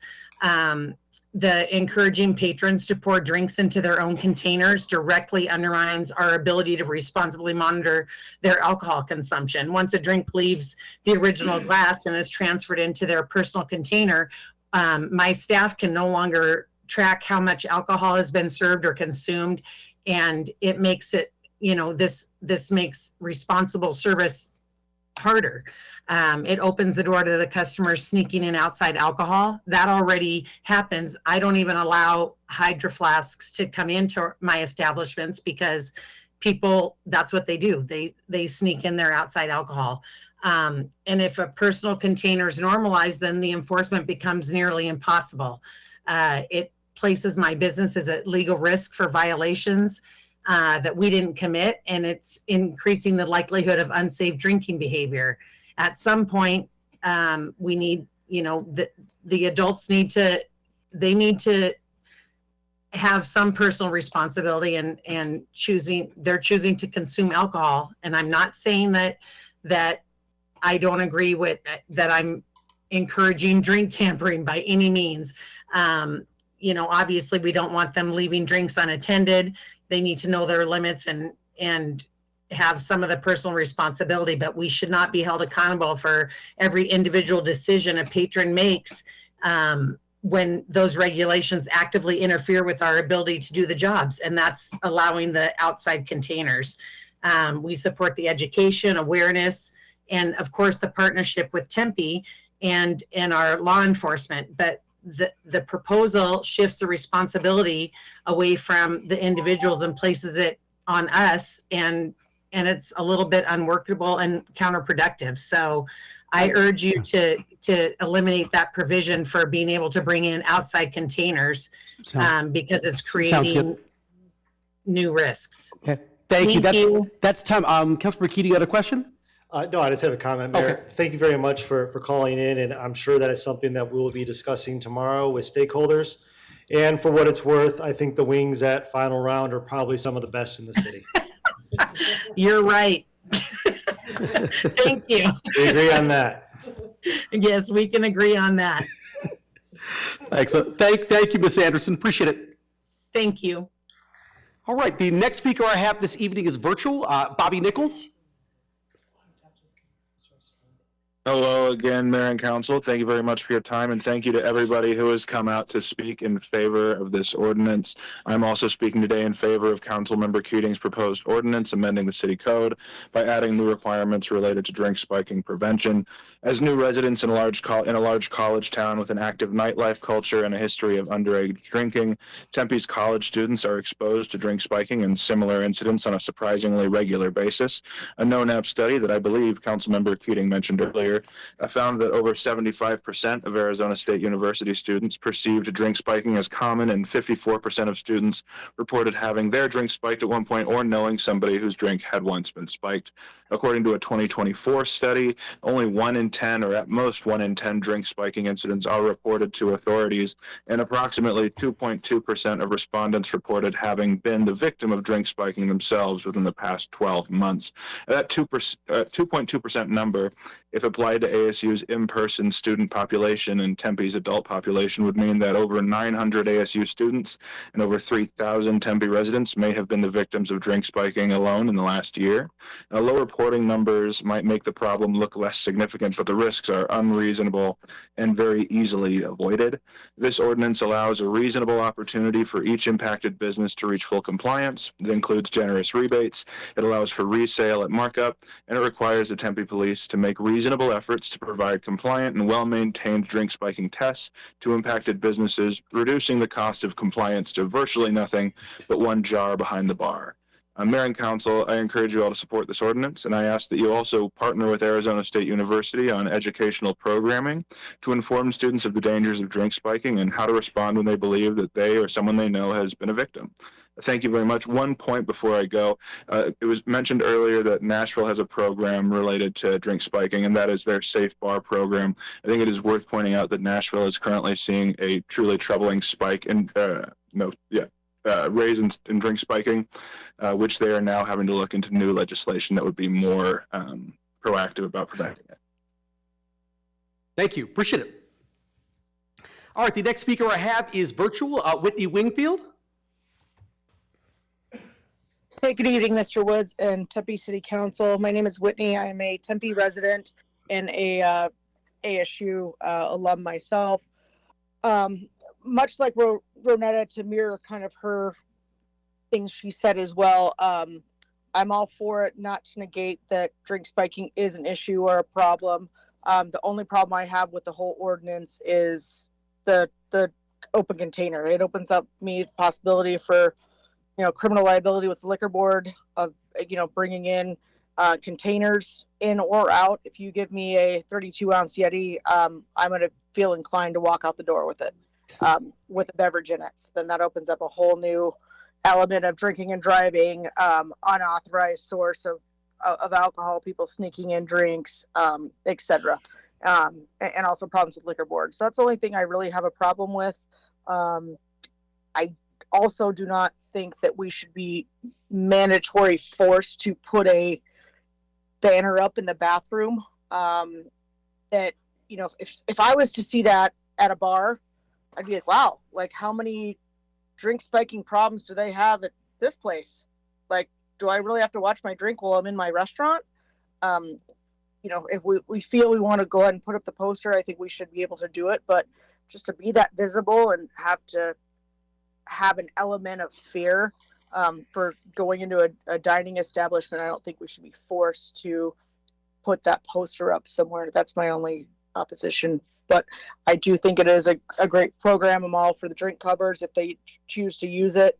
I will absolutely provide to-go containers with lids or cups with lids if needed. And we already have those readily available in the restaurant already, and we can implement that. But bringing in outside containers, I don't have to have security as part of my security plan. So an additional cost of a bouncer to sit there and say, hey, you can't bring Yetis in. That's an additional cost that I should not have to, pay for due to this ordinance. Thank you very much. Appreciate it. I just want to know, Ms. Wingfield, before you go, because Councilmember Keating mentioned this earlier, the Whitney wings are my favorite wings in all of Tempe. So. We appreciate you, Mayor. Thank you very much. Thank you. Mayor, you're going to create a rivalry. They're right across the street from each other. Listen, I know. I used to live right there, as you remember. So I've been to both places. All right, and the last speaker I have this evening, at least on my comment card here, is Eric Emmert. Please come forward, state your name and city of residence. You have 3 minutes. Thank you, Mr. Mayor, members of the council. Good evening. Eric Emmert with Dorn Policy Group representing Tempe Chamber of Commerce on this issue. Robin Arredondo sends her regrets. She had a schedule conflict and you get third string, unfortunately. I want to thank Councilmember Keating. You brought up a really good issue. We just disagree on some of the elements of the way you're tackling it and look forward to your stakeholder meeting tomorrow. You all received a letter from Robin earlier this week, and while I won't bore you with reading the letter into the record, I do want to make 2 points this evening.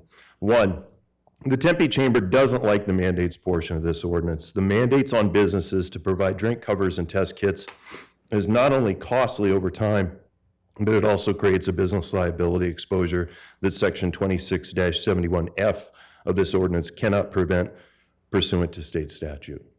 2, the Tempe Chamber supports an education campaign about drink spiking. An education-forward partnership approach to this issue would help prevent drink spiking at house parties, at private parties, at homes, and in addition to commercial establishments, which this ordinance targets. In closing, the Tempe Chamber asks you to reject this draft of the business mandate ordinance as written and look at examples like Nashville, its Safe Bar program, Austin, Texas, Sip Safely program, and use them as examples of business partnerships that could be replicated in our community. Thank you. Thank you. Appreciate it. That's all the speakers I had on my list this evening, but is there anyone else in the audience wishing to address the council on item 8B3? If so, please get my attention. All right, seeing none, I will close the public testimony portion of the public hearing. And now I'll look to council to see if there's any comments from council members. If so, can you get my attention? Councilmember Amberg? Yes, thank you, Mr. Mayor. I've got some questions. I'm going to start off by saying, should we do something about drink spiking? Absolutely. I cannot imagine that there's anyone in Tempe, in Maricopa County, in the state of Arizona, the United States, that are going to tell you no. But as you guys have sat here and listened to me get up on my high horse about the state legislature and them passing laws over and over again that have unintended consequences that they then have to go back and fix, but at that point, the damage has been done. I don't want to do that here, and since I wasn't on the subcommittee, I didn't get, really a chance to go through and ask the questions, so that's what I'm going to be doing here today. So I don't know if, Councilmember Keating, if some of these questions are for you, or if they're for, I think a few of them are going to be for our city attorney, our staff. Starting that.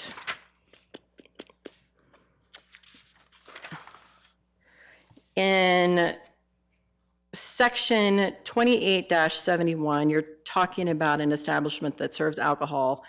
They have to have these test kits. So my question is, these test kits, are they testing for everything, or is it just one test kit that's going to test for 2 or 3 things? Because I'm telling you, I've got 2 daughters, a son, and 2 nieces, and all at universities around Arizona and one in Colorado.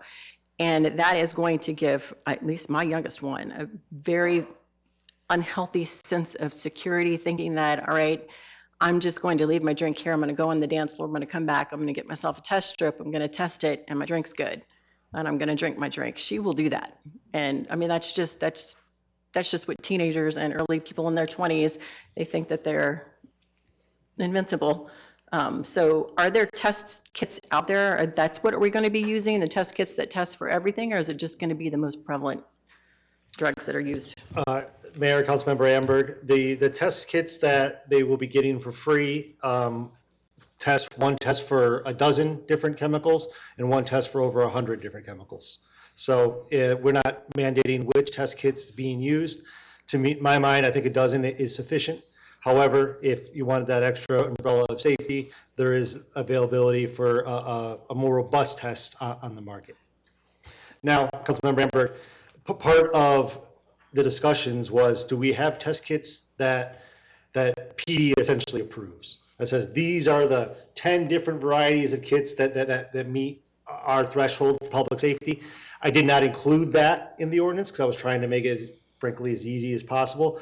But that is something that I would definitely include in the ordinance to make sure that we're not getting like these, BS testing kits and understanding to be in compliance. And are you going to limit the number of tests each patron can use in one night at a bar? So could she go test her drink, go back to the bathroom, come back, get another trip, test the same drink, go to the, back on the dance floor, come back, get another test strip? Yeah, I think that makes sense, right? To within reason, right? If we have someone coming to the bar and asking the bartender for every drink, let me get a kit, obviously they're, abusing or playing.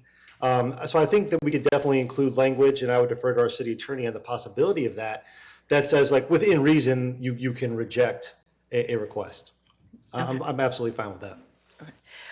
So you said, I think in there, that if you decide to become a part of the Certified Drink Spiking Prevention Programs, you can still sell the kits?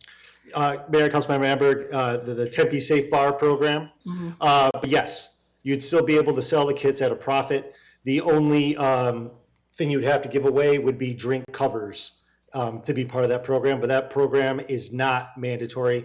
The only mandatory thing is to have an inventory of testing kits. Okay, because I'm in the mandatory part, it says that you can sell it, but in the program that you can opt into, it just says upon request. It doesn't say that you can actually charge for it. So I would maybe that's oversight change some language on that part. Yeah, we'll clean that up. Thank you, Councilmember. Okay. So in subsection D, the police department, the chief of police shall make reasonable efforts to provide readily available testing materials as set forth in each substation and police headquarter building. So does that mean anyone can just go to a substation and say, hey, I want 10 testing kits? Do you have to be an Arizona resident? Could the bar that is required to sell these kits go there and get them for free from the police and then go to the bar and sell them? And if we are requiring police to give this away from free, like, where is that money coming from? Is it going to come from the existing police department budget? It's not the intention that kits be available for free to the public through police stations. So we'll have to look at that language. That's not something that's ever come up, frankly, in reading of the ordinance. The intention of it is that Tempe Police will have these kits available in their cruiser or on their person if they're on foot patrol, like on Mill Avenue or something, or at the station. So it is that police officers will have the kits, not necessarily a distribution hub for kits. And certainly if that was the case, and I don't think it is, they would not be for free. Okay. I was going to ask you about the civil lawsuit stuff, but I think Don probably spoke to it a lot better, if I'm not mistaken. I think he's he a better is an lawyer attorney, than me. and I'm not, but I see civil lawsuits, and those are primarily driven by juries, and juries deciding what the outcome of the criminal liability and damages awarded to folks that are actually suing. So I'm gonna leave that to you guys with your stakeholder tomorrow. If I could just address that though, Councilmember, if you don't mind. Yeah, so part of working through this with the city attorney, we were like, does this create any additional liability that they don't already assume? And the answer was no. So the first draft of the ordinance didn't really have any sort of liability language in it. Now, Don was not part of the earlier stakeholder discussions in which stakeholders did say, hey, look, we want to see some liability protections put in this ordinance. So we went ahead and did that. His point is well taken, that state law supersedes city law, and I tend to agree with that. That's kind of why it wasn't included in the first place. So, I'm happy to revisit that, absolutely. I was surprised to hear that was part of the objections, but ultimately that is not something that needs to be included in the ordinance. And the last thing, this really doesn't have anything to do with the ordinance, and it's more of the subcommittee. I'm going to start to cry.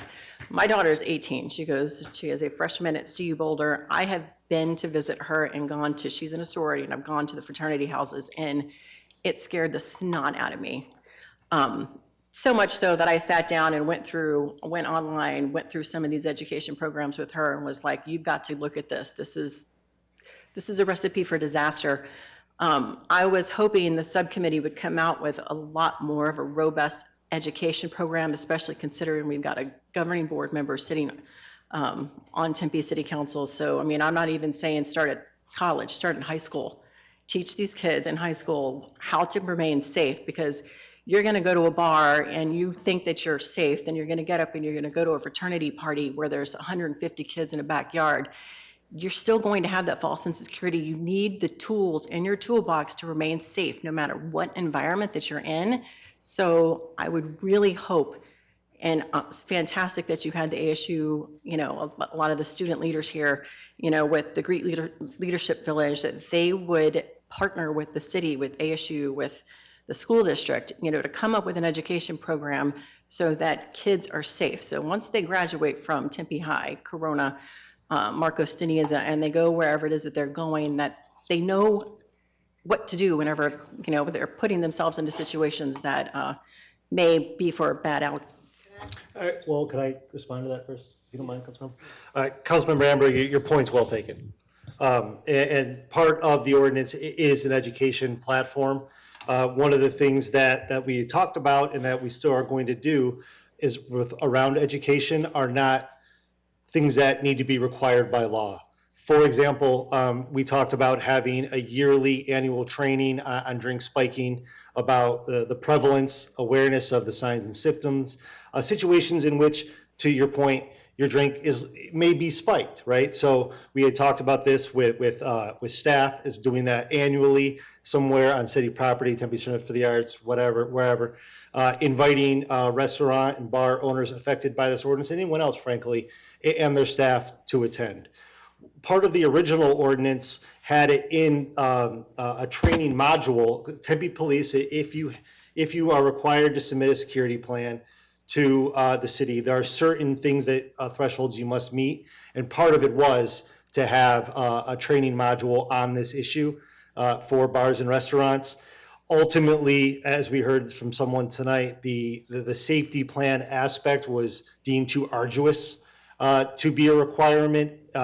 But to your point, yes, we will be engaging with ASU, and the city will have a role in educating folks, you know, owners and bars and restaurants on this. Dania from No More has graciously offered to host these education seminars to the members of the public and owners and staff of such establishments. So, and I appreciate that, but listening to you're talking about the owners of these establishments, I'm talking about the kids. Right. The kids have to be educated, because they're not always going to go to a bar or a restaurant that has the test kits, that have the lids. They're going to go to downtown Scottsdale, they're going to go to downtown Phoenix, downtown Chandler. Again, they're going to go to a frat party in the back of somebody's house, and those people haven't been educated. And that's the group that I would really love for us to target. Well, if I could just, agreed, council member, and we'll definitely work to target those people. I do think the awareness around this ordinance will get people talking. And again, we will certainly be doing our best to educate some of the people that we're trying to target with this ordinance. And if a member of city staff wants to speak on those discussions, I'd be happy to hear that. But yeah, your point is well taken. Thank you.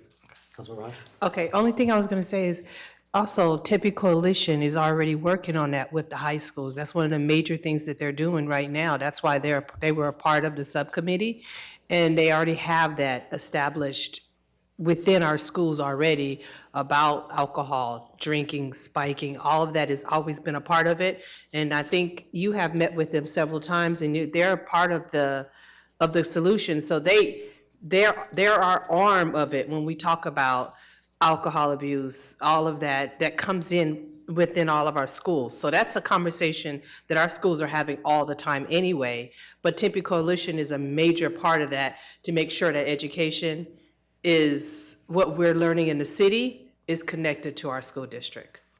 Well, thank you. I guess the point that I was trying to make is this ordinance that we're passing puts all of the onus on our restaurants and our bars to keep the kids safe. And there's really, I don't see a lot in there from a personal responsibility standpoint in educating these kids. And You know, I told my daughter, man, it's just like a designated driver. You've got one friend when you go out that's not drinking, and it's her responsibility to watch and to make sure that suddenly your behavior hasn't changed, like in a 30, minute span. I still think that we need to, if we're going to really get to the meat of this issue, we've got to get to the kids as well, not just to the bars and the restaurants. Thank you very much. Councilmember Chin. Thank you, Mayor. First, let me thank my council colleagues for their work on this effort. It was a big undertaking, and it sounds like there will be some more work involved to revise it. What I heard from all of the speakers tonight, whether they were for or against or adding to the adding information, what I heard was everyone was on the same page about safety being a priority. So let's keep that in mind. I need to level set something first. I've heard from several people something that I need for all of us to be focused on and to be clear. I believe that men and women should count equally before the law. So let's level set about this, and let's be intentional and careful. This is not I think Melissa Harlan mentioned it, this is not a women's issue. It's not solely a women's issue. Men and women are affected. There are certainly health issues that we women could use your help in supporting, but this is not solely a women's issue. So with that, I have a few questions, and it's certainly not an issue with the concept of dealing with this issue of drink spiking. It's really, I have some feedback and concerns about how this ordinance is written, and one of the virtual speakers used the phrase unintended consequences, and I agree. So if we could go through those. First, you had a slide where you had language with the ordinance, and I wanted to make sure that I'm looking at the right one. So the ordinance in our packet is the most recent one. Is that correct? Yeah. That includes the changes? Yes. Or updates? Yes, Okay. I believe that is the case. Yes. Okay. So I guess I want to clarify a few things. Under security plans, section 2670, security plans, C1, the change is the requirement is for establishments that serve alcohol between 12 and 2. What's the reasoning behind that change? Is the presumption that drink spiking only occurs during this time? No, council member. This was something brought up by a stakeholder who felt that it is more likely to be later, and the scope was too broad, and frankly felt that what was said is nothing good happens after midnight, and even worse things that happen after 1.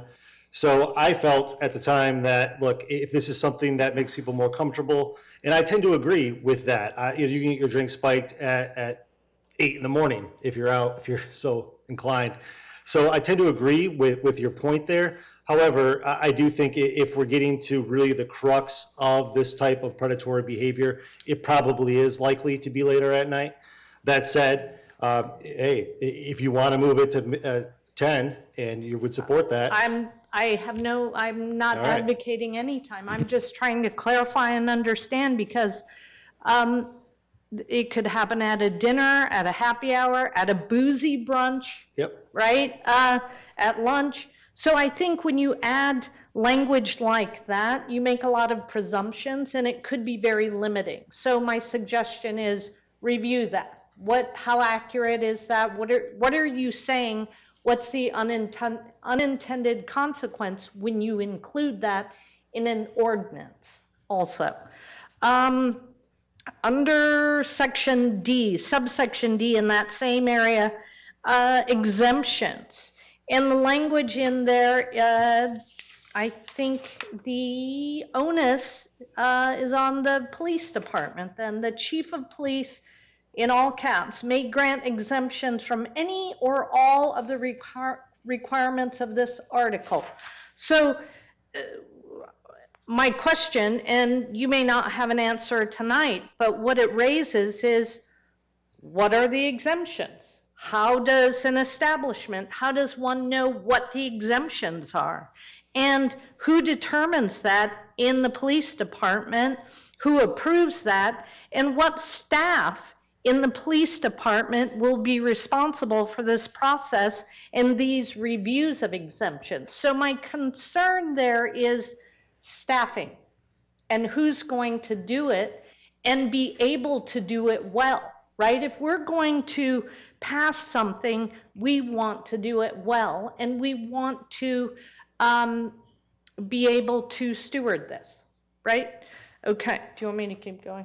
Yeah, okay. Please. All right.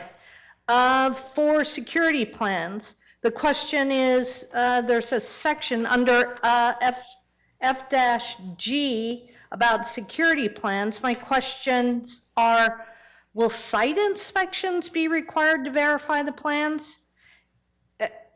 Just as, I mean, if you're requiring people to submit a plan, how do you verify that that plan is accurate? And I'm not saying everyone needs a site inspection, but are there periodic site inspections or spot checks? And then which staff, if so, will administer these processes? So then, as a steward of a city budget, how many additional staff will be needed to manage these processes, to review exemption plans, coordinate communication with the businesses? There is a timeline listed in the ordinance where the city or the police department, within 45 days after the notice of administrative completion, the police department will complete a substantive review of the security plan application. So I always think, okay, if we do this, how do we do it and who does it? So, and I'm assuming since businesses will, it's not a, here's the start date, here's the end date of your submissions, this will be a rolling process of the 1-year security plans. So it's ongoing. So year-round staff, not seasonal staff, will be needed, and somebody needs to be dedicated to that task. Let's see. Oh, others mentioned it, the drinkware. Are patrons currently allowed to bring their own drinkware in? I don't think so. And my questions were, and I think others more articulately asked who were knowledgeable, my question was, isn't that against current health or liquor laws? So just something to look at, how would that fit in? I thought the item about posting signage in prominent locations was a great idea. The next section where there was a difference. In your presentation about incentives and the 25% rebate, in the ordinance as written, the language is an establishment who fully complies shall be entitled to a rebate of 25% of any tax. That's what it reads in the ordinance. I don't think that's why I questioned whether it was an updated version. Yeah, I'm starting to question that myself. Councilmember, but continue your questions and we'll get around. So my questions there were, what are we talking about? Sales tax, property tax, TPT tax, what taxes? I think especially when it comes to numbers and taxes, we need to be accurate and we need to be specific.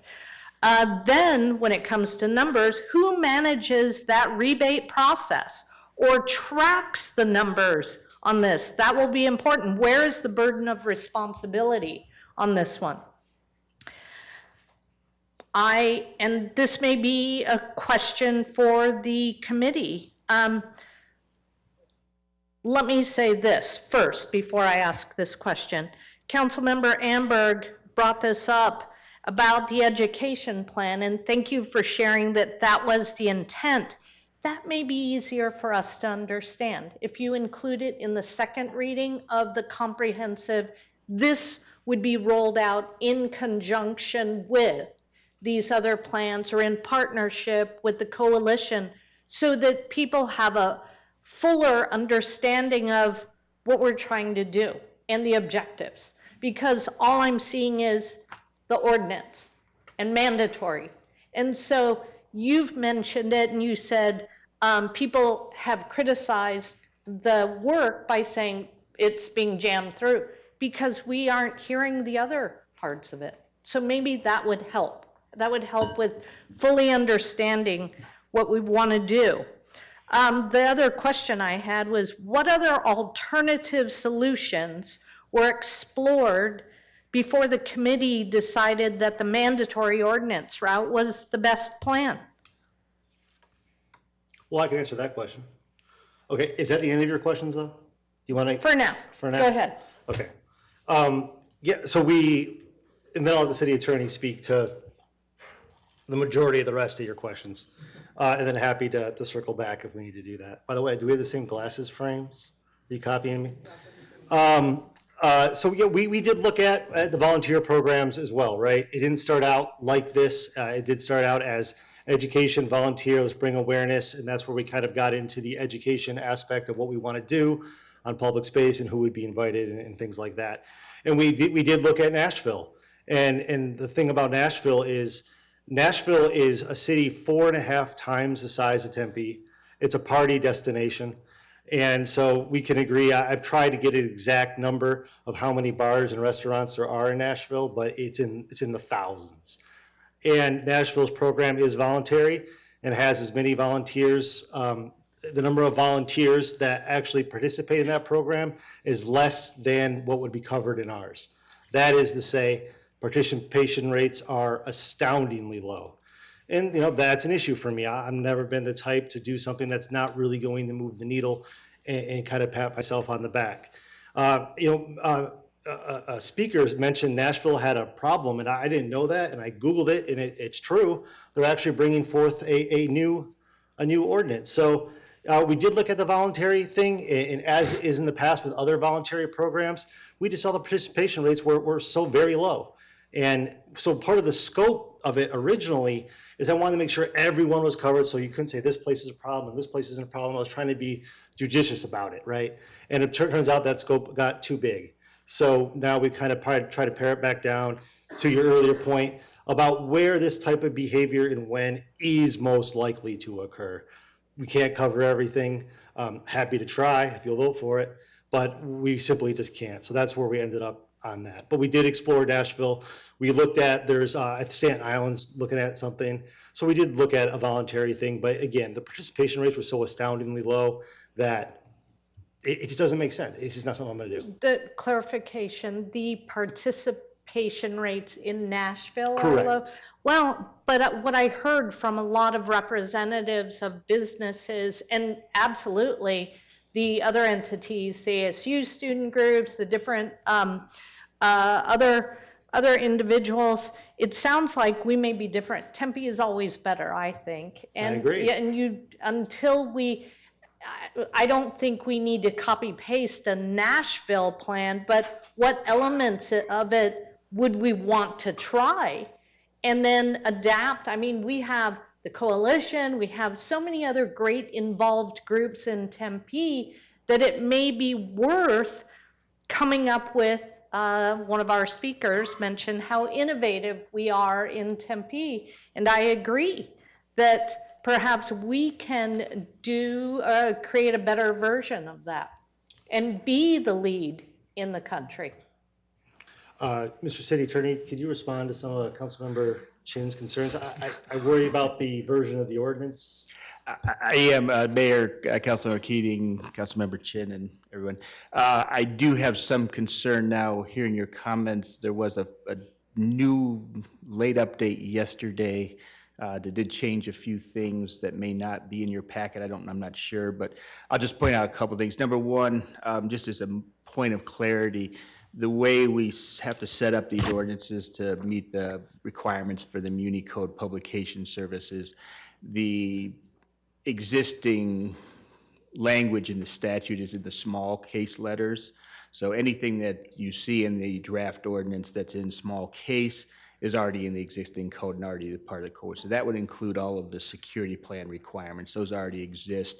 Those are already administered by the chief of police or designee. They have an entire program that they do that. So there's, and I'll let the PD confirm this, but there's somewhere around 75 or 100 establishments in Tempe that already have security plans under that statute. We did edit out the provision that changed anything as far as who would be subject to a required security plan. So the current version draft ordinance does not change anybody who, and the drink spiking things were taken out of the security plan requirements and made a separate requirement. Those would be, as under the ordinance, be administered by the chief of police. They've been a part, representatives of the police department were part of the subcommittee meetings as well as closely working with us drafting the ordinance. As far as the tax, I think that got truncated a little bit. If you look at the tax provision for the incentive, that's limited only to the tax in Chapter 4 of the code. When you look at that, that's the annual liquor license tax that's imposed by the city.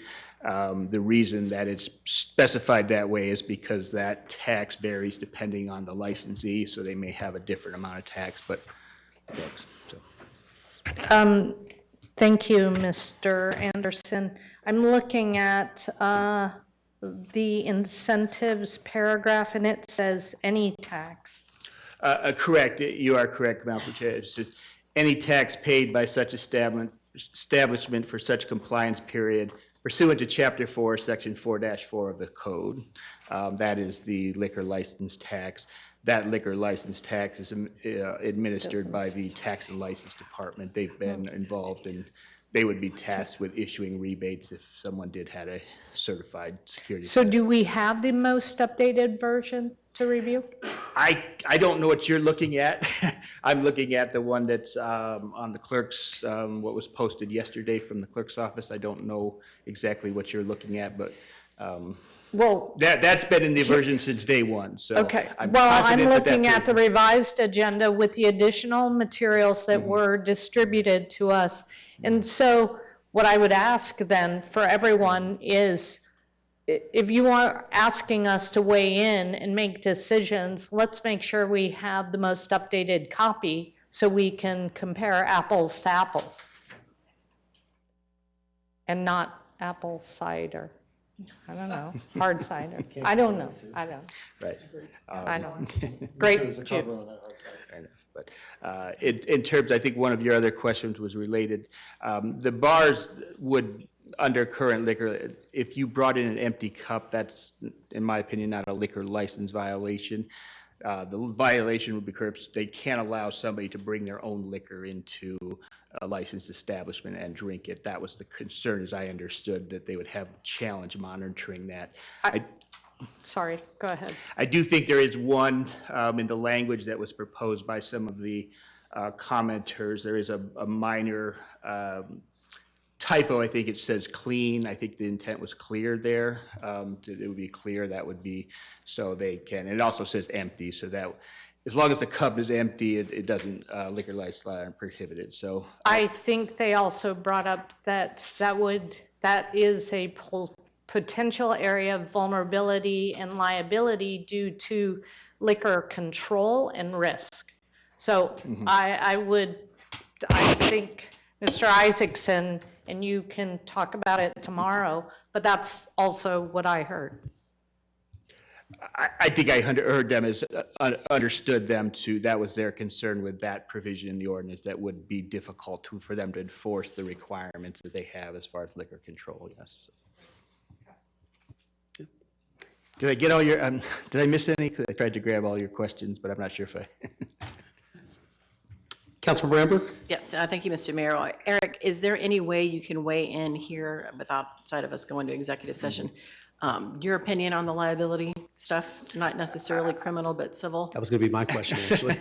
I'll give you the kind of the 10,000 foot. I think there's, it's a bit of an open question. There's a legitimate question whether or not we could preempt state law, probably not. What we did was drafted that to give them more than nothing because they, as most people in that industry know, they're liable and they have liability concerns whether we have a drink spiking ordinance or not. That's just comes with the nature of operating that business. The intent there was to give them assistance when, if they do go to court, that they understand that this council, if it adopts the ordinance, their intent was not to create a duty for them to do something. So I don't see where, it doesn't hurt them to have that in there. There's nothing in there. Having that section can only help them. It doesn't hurt them, in my opinion, as far as what liability they may have. So, but I'll acknowledge it's not perfect and we're just limited by the nature of the. I just see false sense of security all over that section of the ordinance. Right. Well, and honestly, to the point that I made earlier, I mean, I can see this happening because I've raised 4. Going and asking for a test strip after test strip after test strip, and the bartender saying, you know what, I've given you 5, you're good to go. And then her drink gets spiked, and then something happens to her, and then she's going to sue that establishment, and she's going to win. It's a drink covers. Well, Councilmember Amberg, yeah, as far as the liability language goes, I mean, we're going to discuss that tomorrow, and I'm happy to adjust or remove based on what the stakeholders want. As far as potential for abuse and things, I mean, there's not a whole lot we can do, right? I mean, if someone goes and asks for 50 testing kits and a bar gives it to them, and then on the 51st drink, they're spiked, you know, I'm not sure how I could address that reasonably and still get to the crux. But again, your point's taken. We are going to work on it, and hopefully we'll have, you know, I've gotten good feedback from you and Councilmember Chin, and we're going to work on it, and I'll have some revisions made for second read. Hope they're in your support. Vice Mayor Garland? Just respond. I whispered it to Councilmember Amberg, but I won't say it out loud. But I think that's also where our drink spiking lids, where the lids come in. Because then you don't have to keep asking for them if you can be handed a lid and be able to put a cover on the top of it. So just a thought. I think having one of the speakers saying that they're coming up with an idea where you can get a napkin, a straw, and a drink cover, like dispenser, like as soon as you get your drink from the bartender. I think that's a fantastic idea. Yeah, I've seen them. I looked for them online. I did see them. They look like napkin dispensers that you could just go walk up and slide your hand and grab one of them. So yeah, I think that might help that also. To that point, Vice Mayor, Councilmember Amberg, part of the charitable donations that we're getting as part of this program would include such dispensers for every affected place. So we will see these in the city.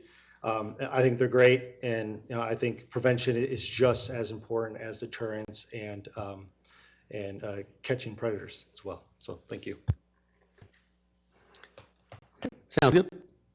I'm not going to try to be duplicative here because I had questions, but basically through a lot of the people who came up and spoke and the council members who've already spoken, they've actually covered a lot of what I was going to say. You know, I had a question regarding, just to put this on the record, I had a question regarding were the other programs in places like Austin and Nashville actually looked at by the committee? Obviously, you know, I was not part of the committee, so I was only sort of learning more about this over the last 3 weeks when, you know, I began to get some calls from some people who were very concerned, especially about the first draft.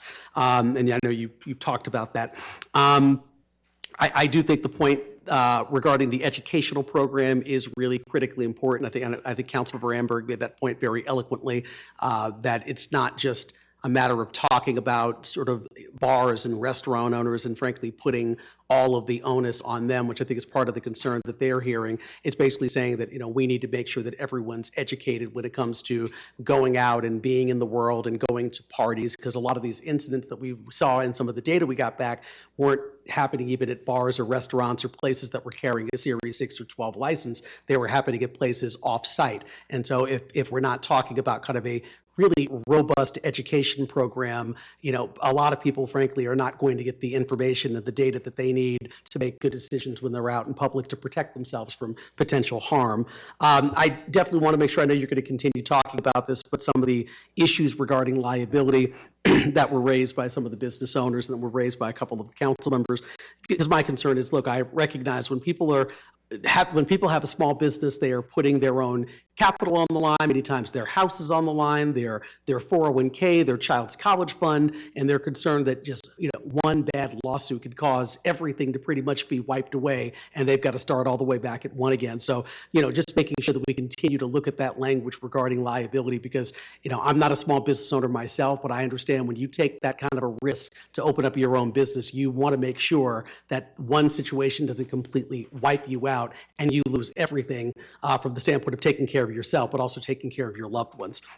I also, regarding the question about bringing in your own cup, I also do understand that concern. If you've trained your staff to sort of look after things that are proprietary to your restaurant or bar, if people start bringing in things that are foreign to what's already there, it might make it so, frankly, a server or bartender or manager doesn't have the ability to as closely monitor a lot of what's taking place. And you could get easily fooled by someone who says, oh yeah, this was just a glass of apple juice or a glass of lemonade or an unsweetened iced tea, when in actuality it's something else. And that also, I think, might potentially increase the liability risk for the person who owns that establishment. So I'm glad that came up, and it came up from several of the people who called in and spoke this evening.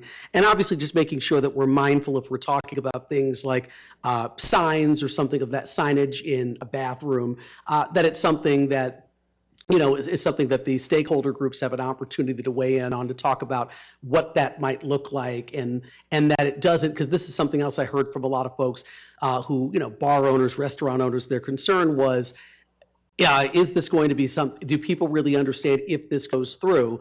That it's something that's frankly there to just sort of talk about participation in a program, or is it something that alarms the patron who's actually in that bathroom, who goes, oh my gosh, I didn't recognize that this restaurant or bar had some kind of significant or substantial issue, and maybe I don't feel comfortable here, if they don't understand really what the signage actually means and what it fully entails. So, once again, I'm not a person who owns a bar or restaurant, but I recognize some of the concerns that were raised by folks this evening who do own those kinds of establishments. So just being, kind of mindful as you keep, Councilmember Keating meeting with folks and having these conversations. But those were the 5 things that I wrote down. But once again, I'm not going to go long this evening, because I recognize there were lots of these other points that were frankly brought up by other council members or brought up by members of the public.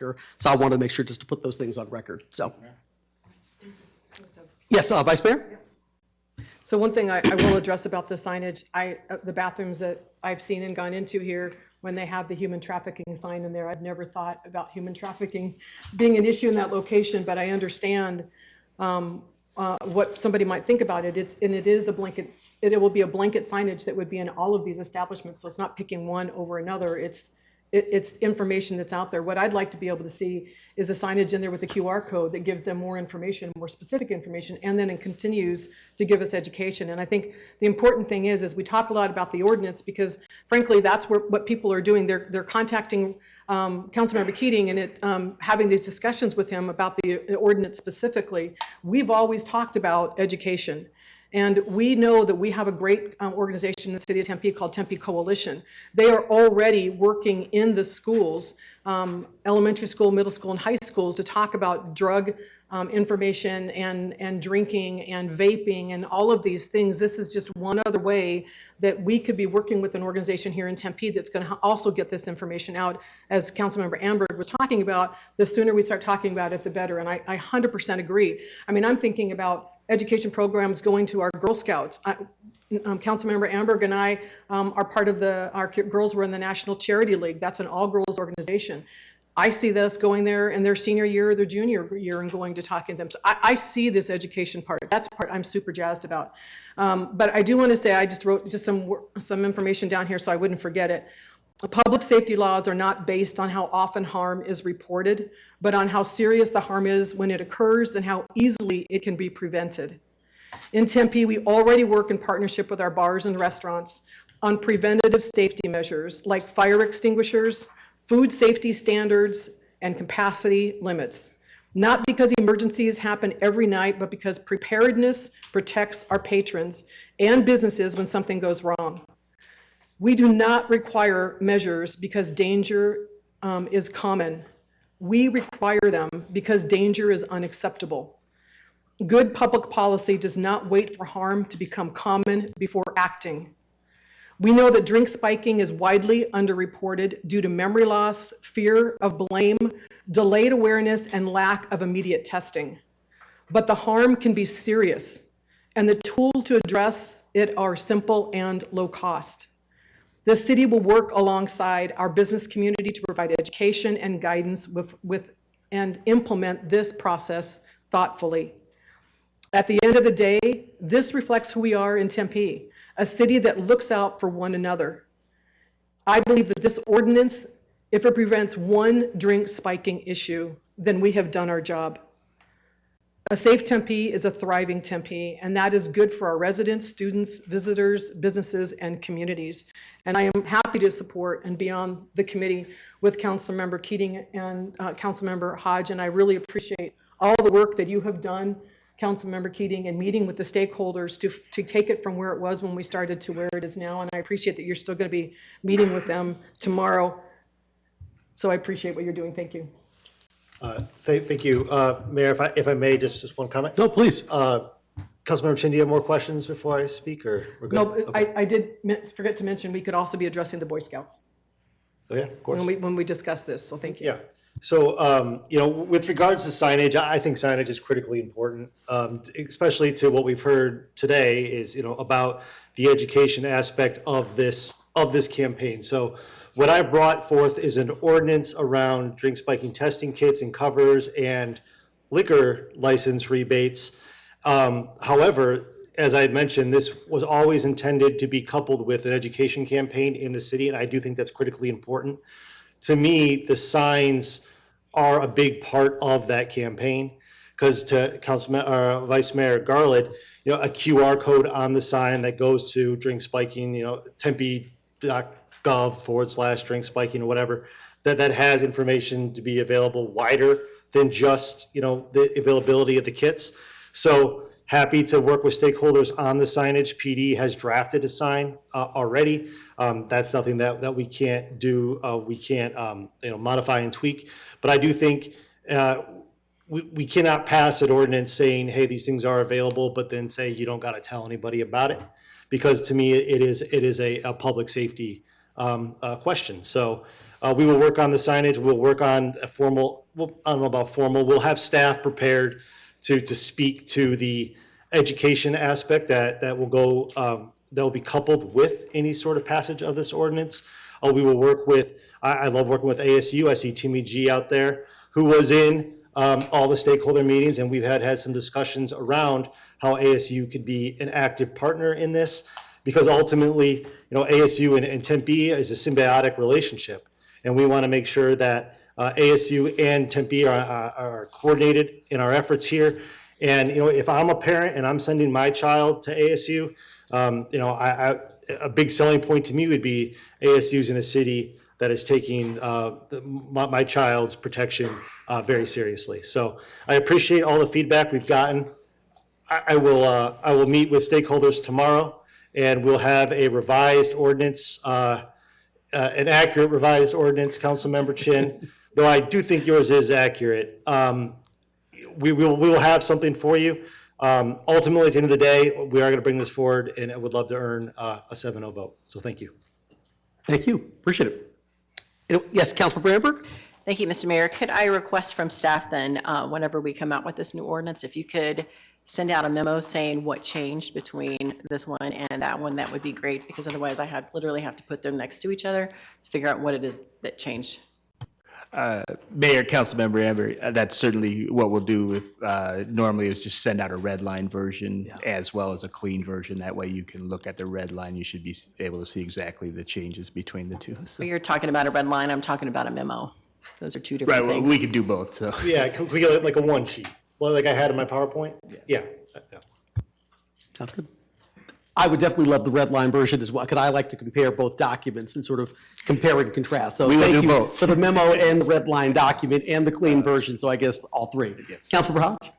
I also want to say, I know you said ASU, but continue to say the high schools too, because they are, even though our kids are younger, they still go out. And some of them go to places they're not supposed to. So I want to make sure when we talk about it, it's not just one youth, it's all, because 18-year-olds are partying just like 22-year-olds. So just make sure we say Tempe the high schools as well as the colleges, as well as adults. We can definitely, well, Councilmember Hodge, I will ask you to carry that water if you don't mind. We can definitely include that in any sort of education outreach.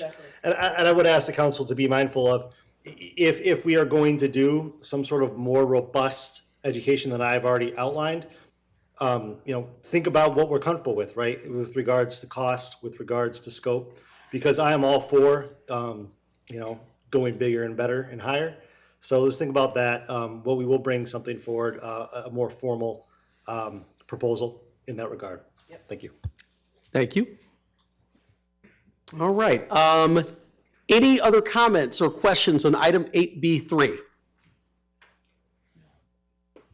All right, seeing none, the second and final public hearing on this item is scheduled for February 5th, 2026. With that, I would like to see if we can take a 5-minute recess so we can get up and stretch and maybe run to the restroom before we come back and continue the rest of the meeting. So we're going to be adjourned, but we're coming back promptly at 8:50 p.m., so 5 minutes from now.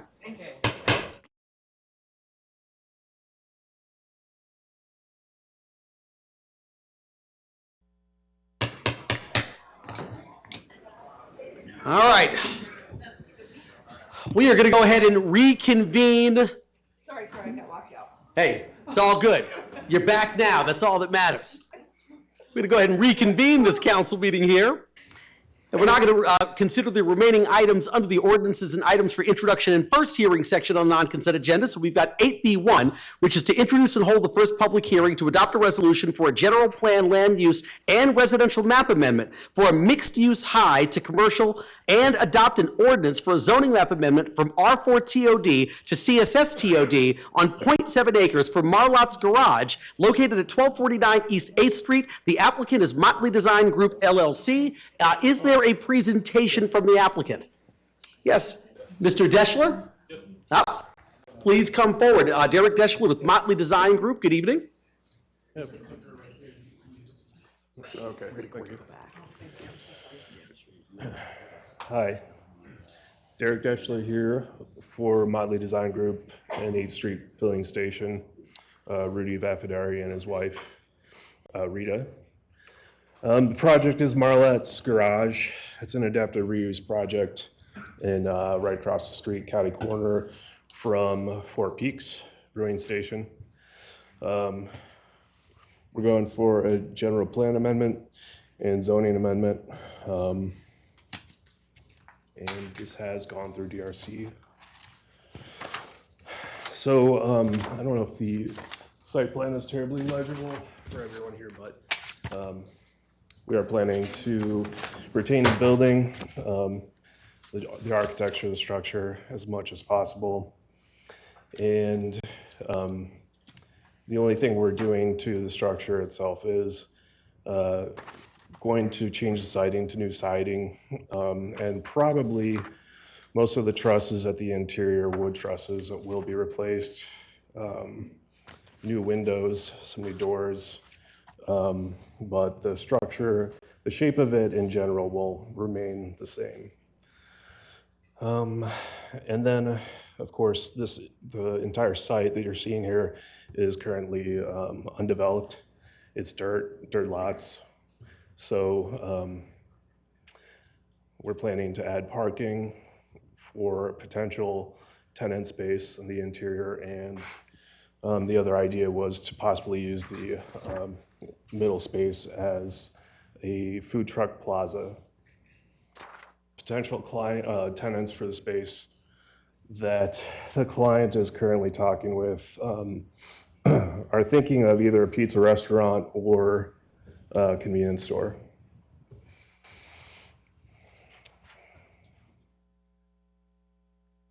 You can see from the elevations that we are planning to keep the general character of the building. It was built in 1922. This gas station has a little porte-cochere at the front, and we're planning to keep that if possible. Pitch roof, same siding, everything we're planning to imitate what it is there, just cleaned up, and hoping to keep the general character of the architecture consistent with slight modifications. You can see at the west elevation, there is a new window storefront and opening out into the seating area. The idea for this site redevelopment is not only just for the building to clean it up and be more attractive and usable. It's also to make the site potentially a gathering hub for the community in the future, and open space with landscape enhancements that the neighborhood can be proud of.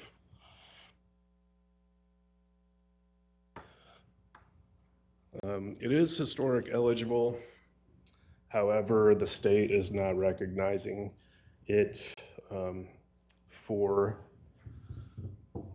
credits, so the owner is not intending to try and go for historic with this project.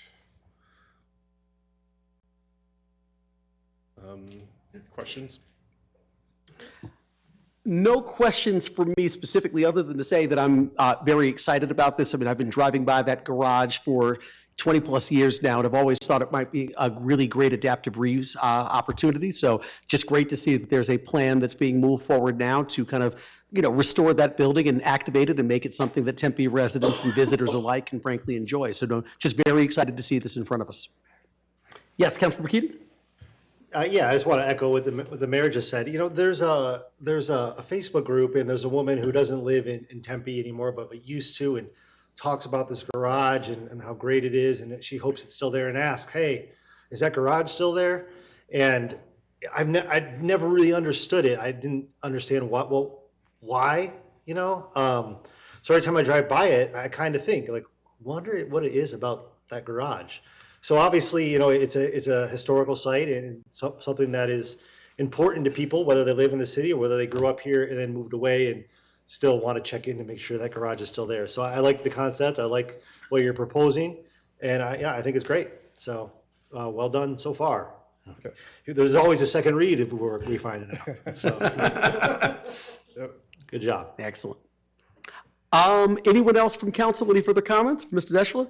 Yes, Vice Mayor Garland? Just a comment. I like it also. I love adaptive reuse. I love that we're not going to tear it down, or you're not looking at tearing it down. I also like the idea that you have on the little food trucks in the parking lot. I think we need to do more food truck gathering places in the city of Tempe, so I love that. Thank you. Okay. Anyone else? All right. Thank you so much. Appreciate it. Thank you.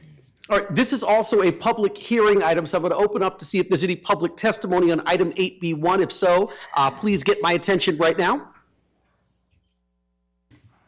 All right, seeing none, council members, just want to note that the second and final public hearing on this item is scheduled for February 5th, 2026. All right, someone just sent me a note that they need an item moved up because they had someone who actually flew in from out of town for this, so we want to make sure that we're not keeping them here all night. And let me make sure I can get to the item. That item is 8A1, which is to approve an amended and restated lease and management agreement with Tempe Golf LLC for the management of Ken McDonald Golf Course. All right, council members, any comments or discussion? All right, then if there are none, I will look for a motion and a second on item 8A1. It's been moved by Councilmember Keating and seconded by Councilmember Hodge. With that said, please vote. It's aye for me. Aye for me. And that item passes 7-0.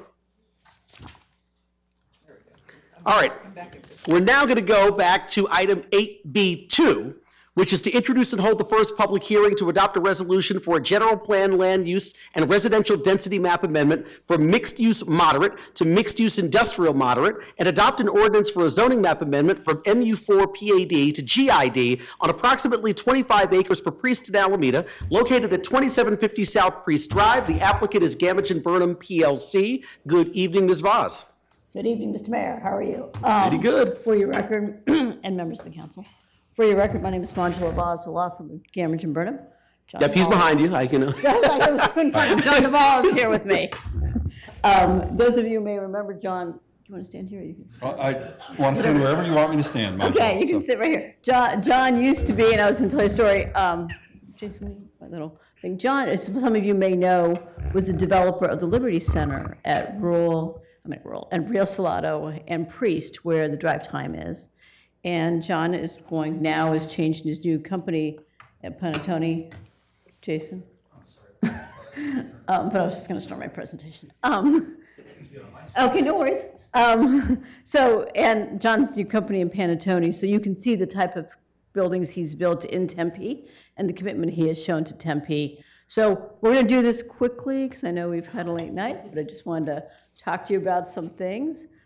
These are some buildings that they have built in different locations in Surprise and Northern Parkway. I was going to have John talk, but today he doesn't get to, unless you have questions for him. He's being shy. I know, he is. The site, what we're doing, this is a portion of Fountainhead, and John and I were just talking.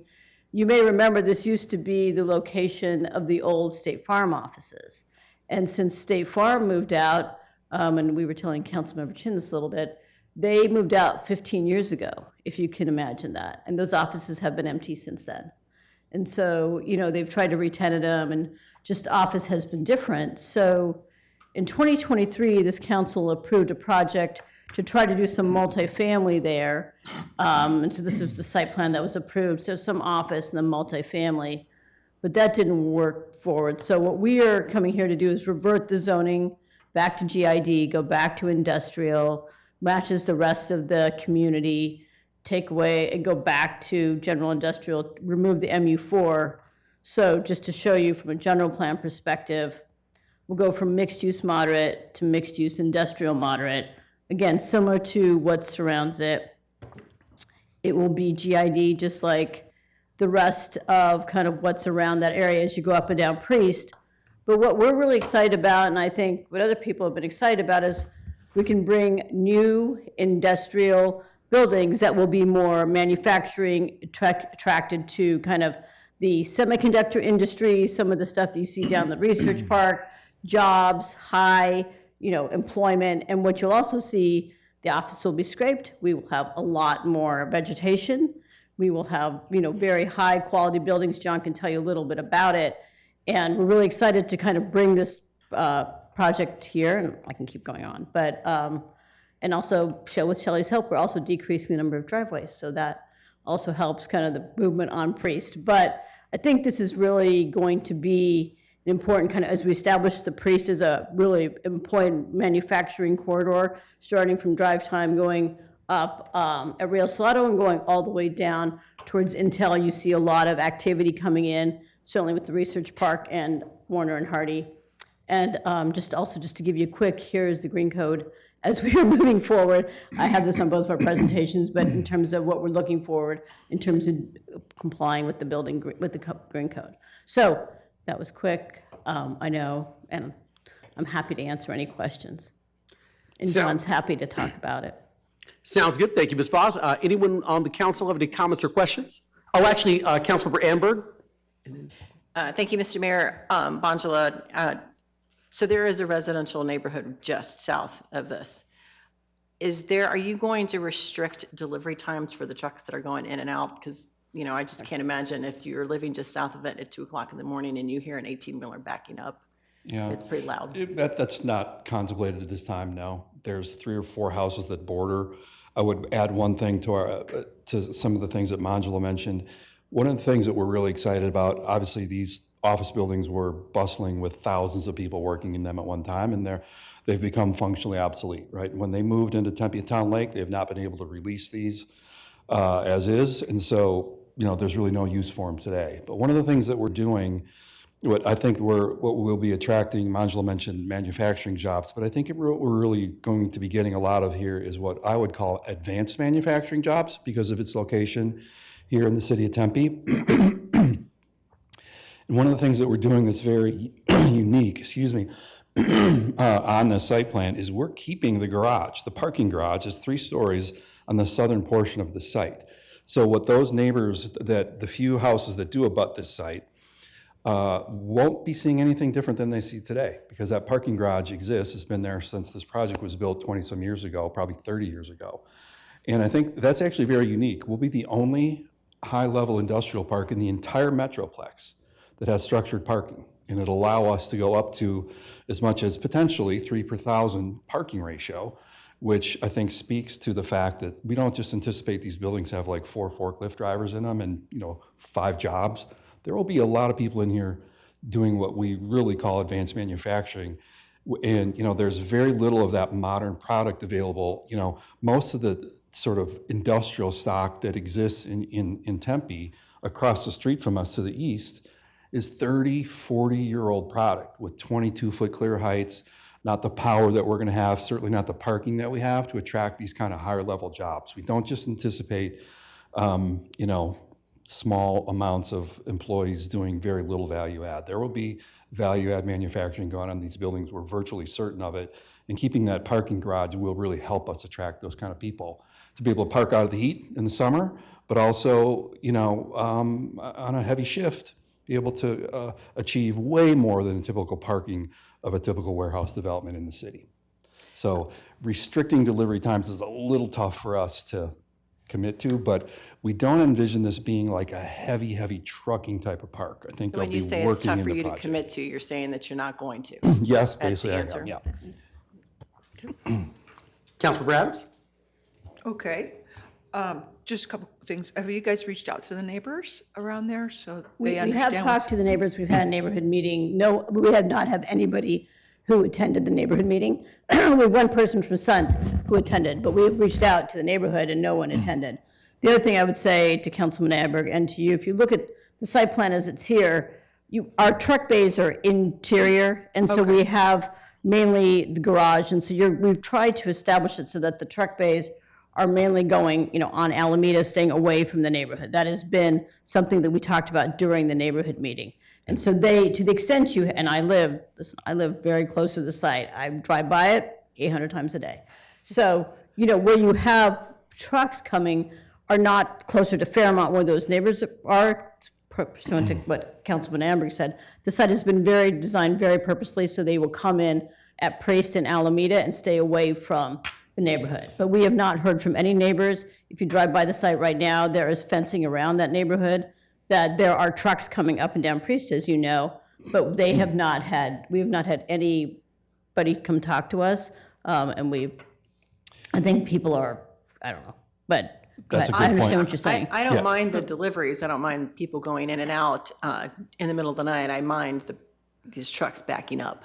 And you hear that really loud beep, beep, beep That's at a 3 good o'clock in point, the though. morning. That's going to be the problem. To your point, though, another sort of, it wasn't even a benefit that we thought of as it relates to that, but by keeping the parking garage, trucks won't be able to go in on the south side of the park. They will all be coming in from the north, just FYI. That was one of the features of That's what we keeping tried to keep the that. parking garage. I wasn't done. Mr. Mayor. Oh, okay. I'm sorry. No, that's okay. I have Did a we list answer of your question? questions, Yeah. so, and so I think it's good that the trucks are going to be going in the middle. That's great. That will really make a difference because it'll block out the sound. And then also, what are we doing for green code initiatives on this building? 'Cause I heard you say green code, but Here you go. if you can just, yeah. okay. In terms of the green code and the IGCC, we are looking in terms of, we have Chapter 5, we have bicycle connectivity, we have EV charging stations, mitigation of heat island effects. We will have a lot more landscaping that currently is there. We're working in terms of, irrigation, reducing water usage, high-end appliances. We're doing energy efficiency as described in Chapter 7. We have lighting controls and occupancy sensors in Chapter 8. So as we work through or work, but these are the chapters of the green code that we were following. Okay, great. Well, Yes. And additionally, I would add that we will, this will be a LEED certified building. Oh, which wow, is- that's so impressive. That's our not easy buildings to at- have up by- happen. Our buildings by Luke Air Force Base and in Surprise are LEED certified already. And we're, as a company, and with our capital partners, we're committed to that. Are you going for gold or silver or platinum? It's a little hard to know if we can get gold, but we've got silver on other projects here in town, and we would love to get that. Quite impressive. Thank you. Thank you for doing that. And then, are you guys looking at solar panels at all? The roof will be solar panel capable. Okay. So it really is dependent on who ends up leasing the space in there. It's hard to do that on a speculative basis, but Sure. it will be physically capable of accommodating solar panels. Excellent. Yes. It's a great project. Thank you. Thank you. Thank you. All right, any other comments or questions from council on this item? All right, wonderful. Thank you so much. Well, Appreciate great. We it. look forward to Thank you very coming much. back next on the We 5th. look forward to seeing I you think I'm back. next also, so I'm just going to stay here. I was going to laugh because you said you drive by the site 800 times a day. I'm like, that's a little excessive. But It may be a little excessive, but it does seem like it. Okay, this is also though a public hearing item, so if there's any public testimony on this item on 8B2, can you please get my attention now? All right, seeing that, I'll close the public testimony of the portion of the public hearing. Want to reiterate the second and final public hearing on this item is scheduled for February 5th, 2026. Which brings me to the next section, which is non-consent agenda. On the non-consent agenda, our ordinances and items scheduled for second hearing and final adoption, so votes on these items will be taken tonight. The first item under the section is 8C1, which is to hold the second and final public hearing to adopt an ordinance for a planned area development overlay to modify the development standard for building height and change the development type from office to residential for a new 16-story, 110 dwelling unit project on 1.81 acres for 250 Rio, located at 250 West Rio Salado Parkway. The applicant is Gamage & Burnham PLC. You had a chance to sit down for all of 10 seconds, but Ms. Voss, welcome back to the podium. Mayor, members of the council, for your record, I just wanted to, the vice mayor had some questions about the green building code last time, so Mike Duffy is here. We have a slide. We just wanted to briefly go through some of the issues. We won't go through the project again. But I don't know, Mike, you want to talk very high level about kind of the opportunities and what we'll be doing in complying with the green building code as we build this project? Yep. We as architects and designers and Hines are committed to sustainability, and so these are a handful of areas that we're exploring as opportunities from the green building code: site sustainability, mitigation of heat island effect. We've got paving materials with a high solar reflectance value. We're parking under the building, structures providing shade, et cetera. We'll also be looking at those same types of materials at the roof. We've got a lot of transportation impacts that'll mitigate those. Water use efficiency is a big one. Energy efficiency in terms of performance modeling, things with environmental indoor air quality, materials and resources, and then commissioning, construction, and plans for operations in Chapter 10. I appreciate it. Thank you. Thank you for bringing that back. I appreciate it. Of course. Are you going for LEED certification too? At this point, I don't know what metrics they'll be going for officially in terms of certification. Because it looks like you're getting a lot with the, Yes, as the certification. green code evolves, it definitely starts to, the things that would be done here also start to overlap with all sorts of other certifications. So that's definitely something we'll explore as a team. Okay, yeah. great. Thank you. Appreciate that. Sounds good. Yes, Vice Mayor Garland? The other thing with this property is about the Veterans Way. Yes, yes, of course. We had that conversation. I actually just talked to April about it yesterday. We will be coming back and talking to you in terms of a meeting with the Veterans Commission as we work through this project, because as we kind of talked about in terms of this project will move forward, as now, interestingly, because, zoning is split up from design, we're just doing this, kind of amending the PAD right now. So the next 6 months, we'll be working with staff, doing the design, working with you and working with April and Jeff and trying to work through just the Veterans Commission, what we're going to do, both the tree and the walkway as it leads up to the Veterans Commission. I So appreciate it. We look forward to doing that. I know that we weren't, this is not part of this today, but I just want to make sure that it's on the record that we keep talking about it. And I did go through my file, and I did find our very first meeting that we had about the Veterans Way. I've got a whole file on it. So I'll be happy to continue to meet with you about that. Yes, Thank you. yeah, I remember it well, because that was it's such a great, we're very excited because we still have been talking about our tree. Yeah, I love that tree idea. Thank you. Thank you. All right, anyone else? Any other comments or questions? All right, once again, this is a public hearing item, so if there's any public testimony on item 8C1, can you please get my attention now? Okay, seeing none, I'll close the public testimony portion of the public hearing. Council, any further comments or discussion, or do I have a motion? It's been moved by Vice Mayor Garland and seconded by Councilmember Adams. Yes. Please vote. Is the screen up? My screen's not coming up. Mine's not coming up either. I'll just go ahead and take a voice vote. Councilmember Hodge. Oh, it's up. There it is. And that item passes 7-0. All right, next up, item 8C2, hold the second and final public hearing to adopt an ordinance amending Tempe City Code, Chapter 27, Sewers and Sewage Disposal, including Article 1, Sewers Pretreatment, and Article 2, Sewers General, as set forth on the agenda.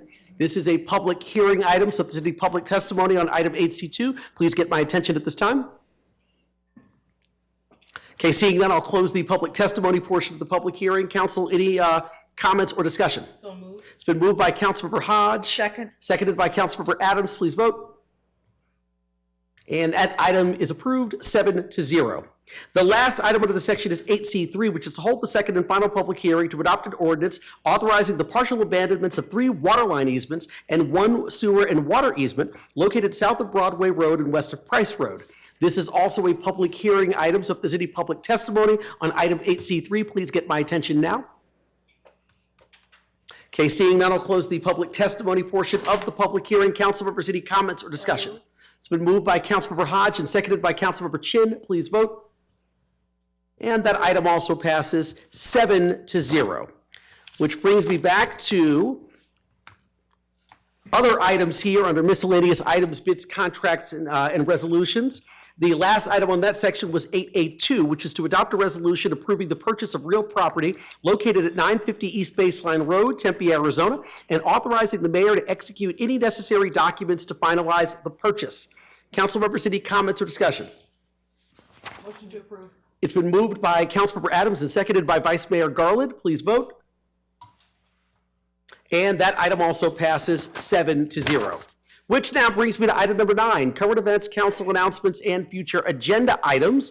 Once again, during this item, council members may request that an agenda item be added to a future council meeting during their allotted time, but in accordance with the open meeting law, there should be no discussion on the item other than to clarify the request. So I will now turn to the council members for their comments and or requests to add future agenda items. I'm going to start this evening with Vice Mayor Garland. No messages or updates. Thank you very much. Next up, Councilmember Keating. No announcements, Mayor. Thank you. Next up, Councilmember Adams. I have several announcements. One is this Saturday, we're having our regional unity walk at Tempe Beach Park. It's going to be a lot of fun, so I'd encourage everyone to come. It starts at 4:30 in the afternoon, and then we're going to get our steps in, and at 6 o'clock, we're going to walk a mile around the lake. Rain or shine, we're going to do this. There's the only exception if it's lightning. So the second announcement I have tonight is I would like to extend my sincere condolences to the family of Steve and my friend Steve Todd on his recent passing. Steve and his family have had a meaningful and lasting impact on the Tempe community, and he will be remembered with respect and gratitude, and he was one heck of a cowboy. Rest in peace, Steve. Thank you, Councilmember Adams. Next up, Councilmember Chin. No more words, sir. Thank you. Next up, Councilmember Hodge. I just have one that I have my subcommittee, my annual welfare cruelty with Councilmember Adams and Vice Mayor Garland tomorrow from 1 to 2 at City Hall. Thank you, Councilmember Hodge. Next up, Councilmember Amberg. Yes, thank you, Mr. Mayor. I just wanted everybody to know that the Tempe Boat Cruising is officially accepting reservations on the Tempe Town Lake. On January the 14th, we had the pleasure of taking an inaugural cruise, and it was an absolute blast. I can still feel it because I actually did pedal.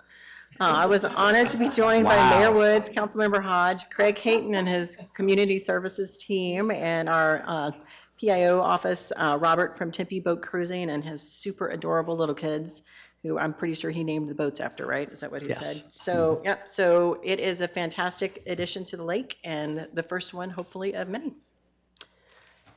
And the next one is Tempe Blooms is in downtown Tempe's signature event, and it's coming back this weekend, rain or shine, I hear, unless there's lightning, right, Tanya? For 2 days, downtown Tempe is transformed into a walkable floral experience with more than 20 large-scale installations created by local designers. This year's theme is growth and bloom. It's not only reflected in the flowers, it's also a live mural art happening throughout the district. So you're going to hear lots of live music.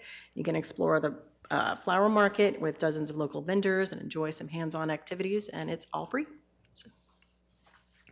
Excellent. Thank you so much. I don't have any announcements this evening, which brings me to item number 10, public appearances.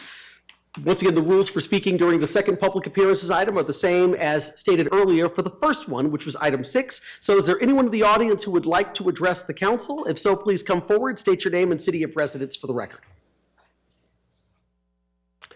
All right, seeing none, that brings me to item number 11, which is adjournment. The next scheduled regular city council meeting will be on February 5th, 2026. We are adjourned at 9:24 p.m. Thank you, everyone. Have a good night and a great weekend.